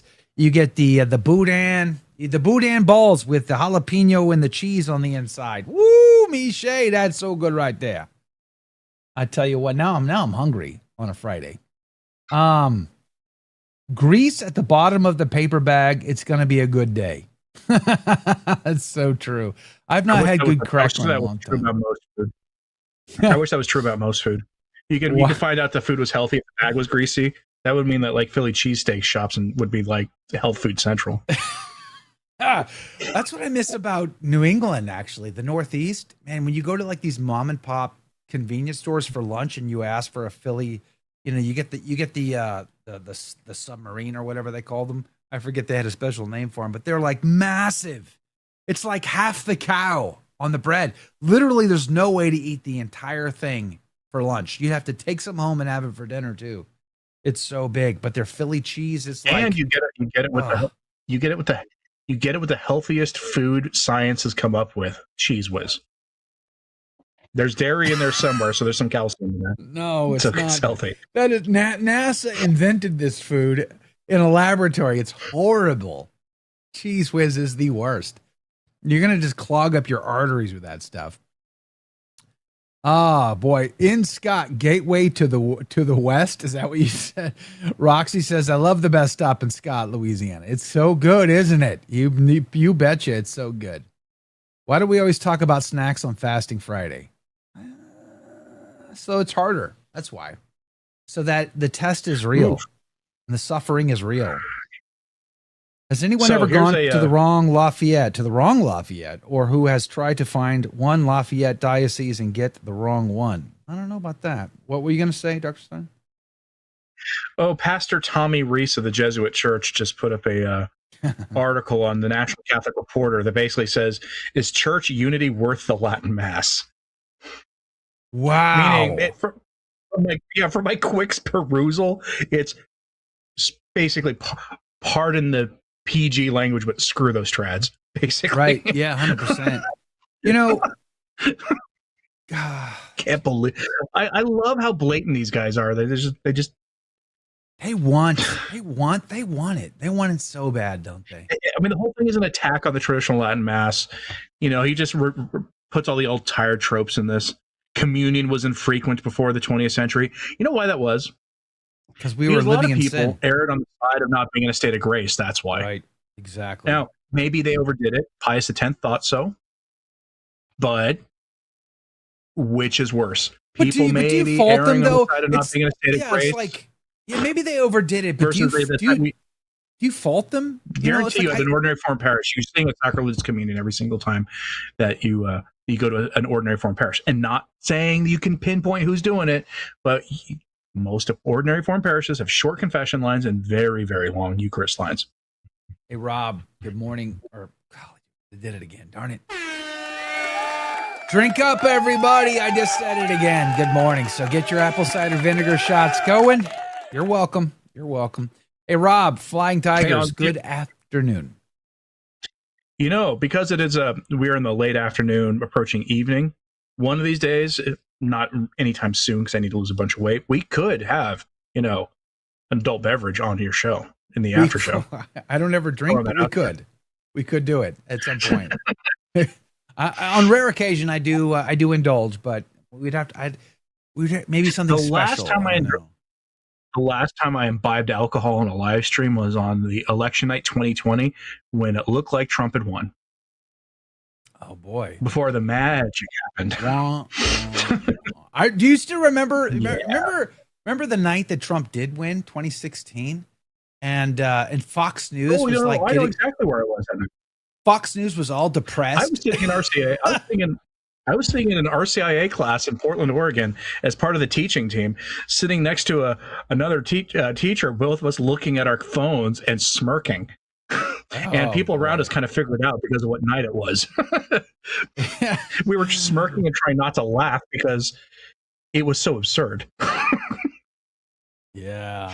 I just remember, what's her name? Megyn Kelly starting the night off like all giddy because Hillary Clinton had a chance and was the shoo-in, looking like she was going to win. And then by the end of the night, they all sounded depressed that Donald Trump was going to win. Or maybe they were just shocked. Maybe in their defense, they were just utterly shocked. They thought he had no chance. And it turns out he had cleaned house. But I was like, oh my heavens. Like, what happened, Fox? You guys are supposed to be the conservatives. You don't sound too conservative now. I'll never forget that night. My favorite thing though was, and I'm not a fan of Ben Shapiro, but I remember the Daily Wire's coverage that night because Ben Shapiro was laughing the whole time. He thought it was the funniest thing he'd ever saw. And you know what? He was right. It was pretty much the funniest thing ever. Because all the really worst people in the country lost that night. Hey, Kevlar Catholic. Of chaos. He says best avoiding Babylon shows are when Anthony has a cocktail or 2 or 3 or 4 or 5. I don't know how many he drinks. He's talking a different Anthony here, by the way, not me. Not Anthony. I know he means Abate from Avoiding Babylon. I was in their chat box the other day. Great show with Hitchborn. Great. Anthony Abate was going off on Tuesday. Anthony Abate goes off every day. He is the ex-troll, Catholic troll of the year. Boy, what that guy does to people on X is hilarious. It's pure entertainment. Dr. Bob, Fridays are Stine days. I would agree. Cigar mode. I was running data in a DC area bar, and once I figured it out, raced home for the 2016 win. Zena, I was with you guys on the 2024 election night. That was fun, wasn't it? We did election coverage. Mhm. That was a good time. Remember when we did the conclave coverage? That was also hilarious. Gus. Yeah, that was. And I still remember our reaction and then backtracking and then later on going, oh. Maybe we weren't so wrong. After all, maybe that initial, I don't know. We'll see. Go with your gut sometimes, actually. There's a lot of truth to going with your gut sometimes. Hey, Gus says, good evening. Joe, just got on and heading home. Shoot, missed most of the show, but not the aftertake. Yeah, the aftertake is always filled with food, though. We never talk about food on the regular show. Only in the after show do we talk about food. Judy, it would be a new spin on Friday with beer steins. I see where you're going with that. If we had beer steins on Friday with Anthony Stine, I see where you're going and picking up what you're putting down. Maybe we should do that. That'd be kind of fun. I'm not really a beer guy. That's the problem. I mean, beer adjacent things like I'm okay with like porters and stouts and things, but beer itself, especially like I'm again from Portland, Oregon originally, where in college all my friends were drinking IPAs, and for the life of me I couldn't figure out why they were drinking this garbage. But well, friends don't let friends drink bad beer. I prefer my bourbon and my scotch than to that stuff. Yeah, I don't drink all that often anymore. Just kind of gave it all up, but on occasion I'll have like some wine or something like that. I was tempted. I took my wife out to watch. I took my wife out to watch The Shelter, the Jason Statham film that our friend wrote the movie for, and I was tempted because there was a coffee bar at that theater, and so we got coffee, believe it or not. And they sell an Irish coffee. And I thought, I haven't had one of those in forever.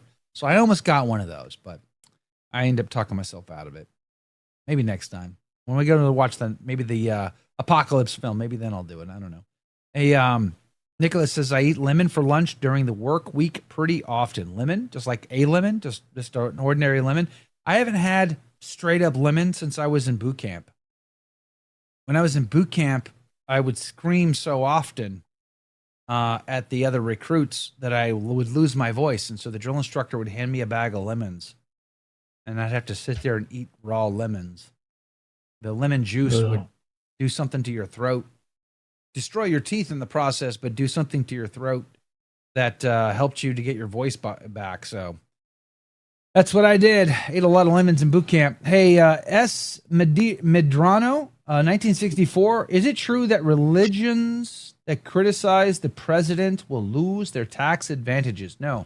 Actually, no. Under Donald Trump, what we have seen is Donald Trump and the IRS back off of 501c3s from having a. So now it used to be everybody would say to you, you can't have a political opinion. You're a 501c3.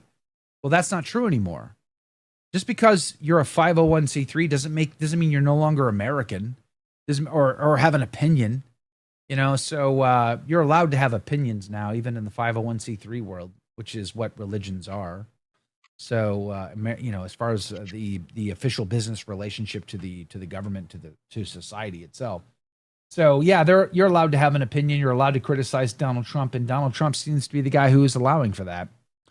Not so much under other administrations. Dr. Bob, Irish coffees are great. Coffee even better. No creatine though. Why not? Creatine's great for you. I'll put creatine in my coffee. You can take creatine in a capsule. Yeah, I could. I just usually dump it out there. No, I do capsules at night. I do 6 capsules at night and I go to bed. Mm-hmm. I take 2 heaping spoonfuls and I throw them in my coffee. I've been putting collagen. Is that how you say it? Collagen? I've been putting a spoonful of that in there as well. And I use coconut oil. Throw that in my coffee. Mix it all up. Great. I love it. I used to put coconut on my coffee. I can't do it anymore. Really? I don't mind it at all. Coconut oil's got a certain kind of fat, medium chain fatty acids or something, and it will if your stomach's not used to them, it can be one of those you're staying home the rest of the day kind of situations after you consume it. Well, like I said, clean out the pipes. It's good for you. It's good for you. Get all that stuff out of there. Hey, John B. Trump putting a Christopher Columbus statue at the White House. I certainly hope so. That'd be amazing. Praise be to God. God rest Christopher Columbus's soul. Ora pro nobis. Rob says the Diocese of Newark is a cesspool. Well, tell me something I didn't know. Give me some new information. I think we all knew Newark is no bueno. MG bought a small cappuccino from Starbucks in Sydney, as small as a large size somehow. I always just ask for the biggest you got. I don't even try to remember. I don't shop at Starbucks. I haven't had a Starbucks in years. But no matter where I go, I'm just like, can you give me the bigger, whatever you got's the biggest. Just give me the biggest. I used to love Dunkin' Donuts because they would actually give you a proper sized coffee. They would give you something massive. Now they don't. They've scaled it all back, and now they give you this it's a small little thing. I'm like, what the heck? Give me back the old cup. I think they were losing money or something like that. So I don't know if anybody here live in New York, because I just saw that Zoran Mamdani is now planning to seize businesses that try to leave New York City over their taxes. Seriously? Oh, that reminds me. Do you watch? Are you into car videos or anything like that? Do you know who Whistling Diesel is? No, I'm not familiar. I don't really watch car stuff. Okay, so Whistling Diesel is a YouTube channel with millions of followers. He's based out of Tennessee, but his shtick is to buy expensive cars. He owns a huge piece of property. He drives them like crazy person and then destroys them in the video, chops them up into tiny little pieces, and then sells them on his channel as merch. The pieces of the car. So he's done this to Lamborghinis. He's done this to Ferraris. He does this to all kinds of things. And it's just, I think it's tens of millions of views per video. Yeah, it's a huge channel.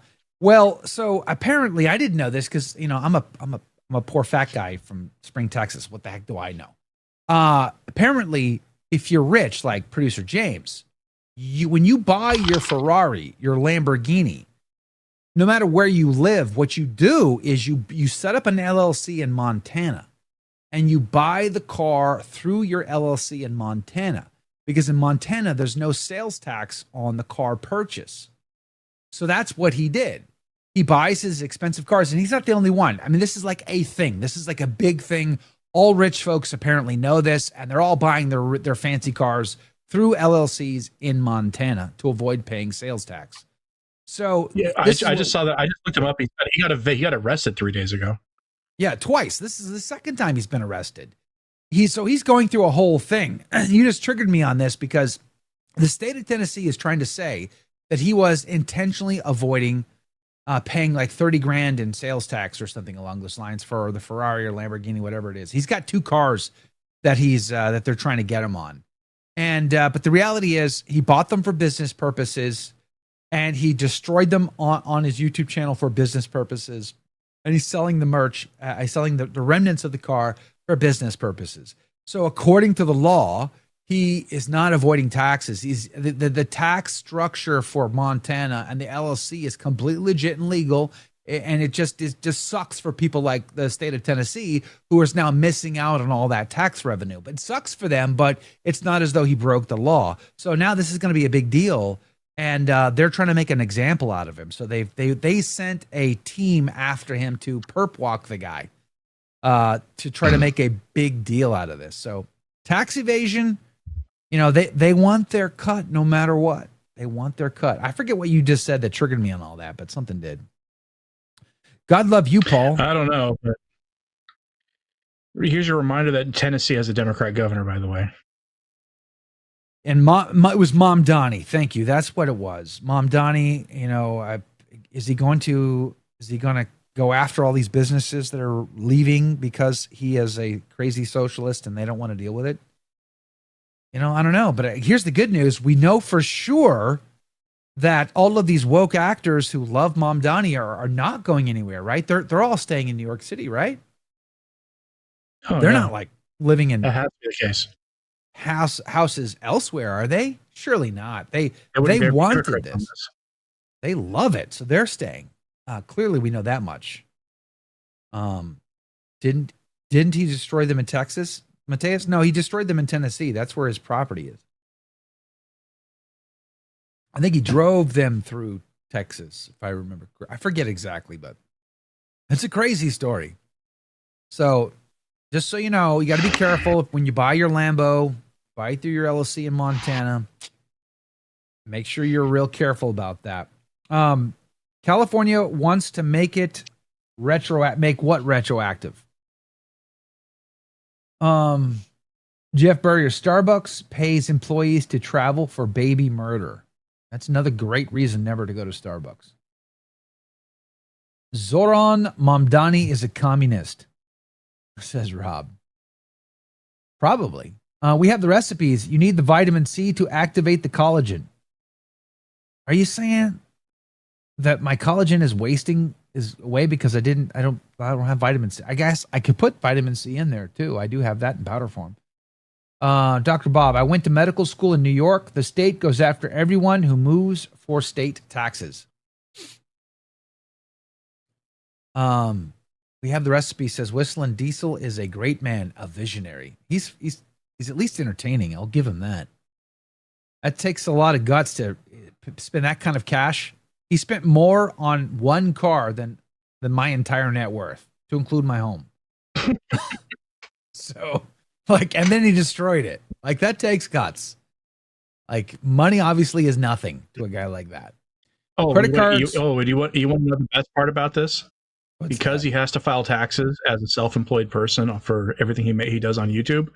He can write the cost of those cars off as a business-related expense. Yep, that's what he does. I mean, so when I get a 1099 from YouTube every year, I give it to my CPA, and having 4 cameras and all the gear and internet and electricity, all that gets written. All that, so those are write-offs.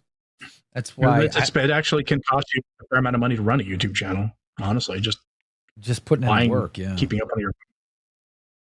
Mike, you're paying New York taxes this year? What? Why? Friends should never let friends pay New York taxes. That's insane. That's the only reason why I can't live in New York because of the taxes. It's too bad. New York's such a beautiful state. We great friends in New York, would love New York, but the taxes and the politics, they just can't do it. How many years, Dr. Bob? I'm dictating my notes now. Mr. Joe, would you please be less interesting so I'm not distracted? Well, good news for you is I am less interesting. So there's that. I was going to bring up something else, and I forget now. There was something else I wanted to say today, and I don't remember what it was. It's Friday, so who knows? I am happy about the German bishop, the second German bishop, being on the team to get off of the synodal bandwagon. Hopefully, that's the first 2 of a chain of them waking up and getting their act together. That's good news. Sure. Praise be to God. It's worth remembering that both of those German bishops are actually pretty liberal themselves. They're just not so off the deep end that they will destroy the church. I'm hoping that's the part of the good news, right? Even if they're liberal, they're waking up to it. And they're saying, you know what, I can't go down this road anymore. I'm hoping that's the case. I don't honestly know, but I'm hoping that's the case. The other thing is there is a Celere Non Possum article. What lies behind the Society of St. Pius X operation? Pressure on Leo XIV and the maneuvers of pseudo-traditionalists. There's an article there. So Celere Non Possum is essentially a European version of the National Catholic Reporter. Yeah, they're pretty off. They're very progressive. They're off the chain. They're off the chain. They go after anybody who goes after Pope Leo at all, who's not fully on the team. Yeah, there's thinks James Martin's a problem. They're pretty rough over there. Yeah, but the reason why I bring it up at all is because there is a I guess, an ongoing theory. How do I want to, the potential that it's Cardinal Burke talking to Pope Leo to try to convince him not to give in to the SSPX, not to give anything to the SSPX, because Cardinal Burke doesn't like the SSPX. There's an ongoing theory along those lines, and I think this article sort of bringing that up. Could that be? I know from my own sources that there have been people working on him for years on the SSPX question, and that he's moved a little bit in a positive direction, at least what I would consider a positive direction. But there are also plenty of traditionally minded laymen who for them, his position on the SSPX is the deal breaker for them with Cardinal Burke. Yeah. Because it is hard to argue against there being a crisis in the church. When you get a pope standing up there and saying that, hey, Protestants, we're already united, let's act like it. Okay. The Counter-Reformation saints would have a few things to say about that. But I just think they're like, maybe the SSPX, again, I'm not on the SSPX team, but maybe the SSPX is just standing in the way of them united, being one again with the Protestants. They can't be united to the Protestants if we look too Catholic. So we got to look more Protestant to get the Protestants to want to hang out with us. Well, perhaps maybe we need to reevaluate our priorities, if that's the argument. Because the goal is not to bring the bar down. The goal is to raise everybody to the bar. And it's the best, most charitable thing for mankind. That's not terribly synodal of you, Joe. I know it. It's so true. Rose, wrong today. Missed the morning show, says Kevlar Catholic. Well, hey, I'm an afternoon guy now, so I sleep till noon. I'm in my pajamas right now after playing a full day's worth of well, you said Fortnite's not the game to play, so I don't know what games the kids are playing these days, but I assure you I played nothing but video games all day and doom scrolled X, made fun of people on X, and that was my full day. So that, yeah, I'm just like everybody else now. Just like the rest of the world, every other man on planet Earth. Yvonne, good listening to you, Joe. I got to go. Well, you're going to go make the salmon. Enjoy your Friday salmon. Why is salmon the only option on Fridays, by the way? Why isn't there any other options on Friday besides salmon? If you want the penitential option, it is the McDonald's fish sandwich. Oh, no. Store-bought salmon's worse. Store-bought salmon's got to be worse. McDonald's put cheese on that thing. Cheese and fish aren't supposed to go together unless it's a tuna melt. I don't know, man. Long John Silver?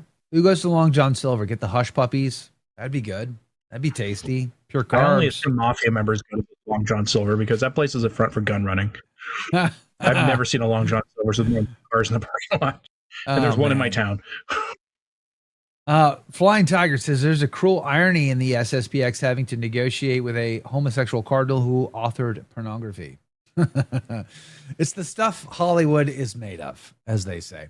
Harmony Gordon, praying for the conversion of souls unto the Holy Catholic and Apostolic Church. Yea and amen. Dr. Bob says, Dr. Stine's ever-expanding studio backdrop. Can I send you a prayer card to put up there? Interesting. Do you have a P.O. box, Dr. Stine? Yeah, it's in the description box of my videos. The problem is a prayer card isn't likely to show up very large. I mean, this is a prayer card I use to keep my my well-worn copy of the Little Office of the Blessed Virgin Mary, where I'm at the prayers, and well, that's just behind my head, so it's not exactly very big. That's true.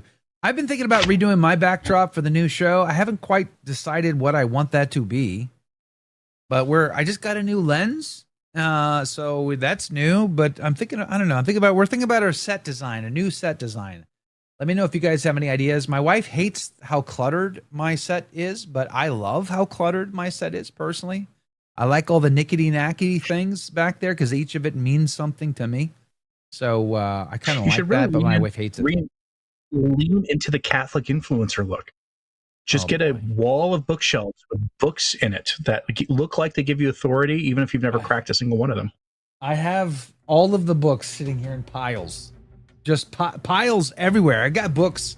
I'm surrounded by books, and all the best books my kids have stolen from me. Literally on my desk. Yeah, exactly. I got piles on the floor, piles right here. Right here. Yeah, so that's books aren't the problem. It's like the problem is having like all of these books. I've read these books, but I don't really read them all that often. So that's why the knick-knackety stuff has sealed them onto the bookshelf. But if I did that with all my books, I'd never be able to get to them. And some of these I have to get to all the time. So I don't know. Maybe I'll just wipe everything clean and just go with a clean backdrop. I don't know. Not sure what I want to do. Joe says, Rob, Fridays with Stines will now be my favorite part of Friday. Praise be to God for that. Hey guys, thanks for being on the team this afternoon. Really appreciate it. Love having you guys here. We'll see you Monday afternoon. Praise be to God. Tell a friend.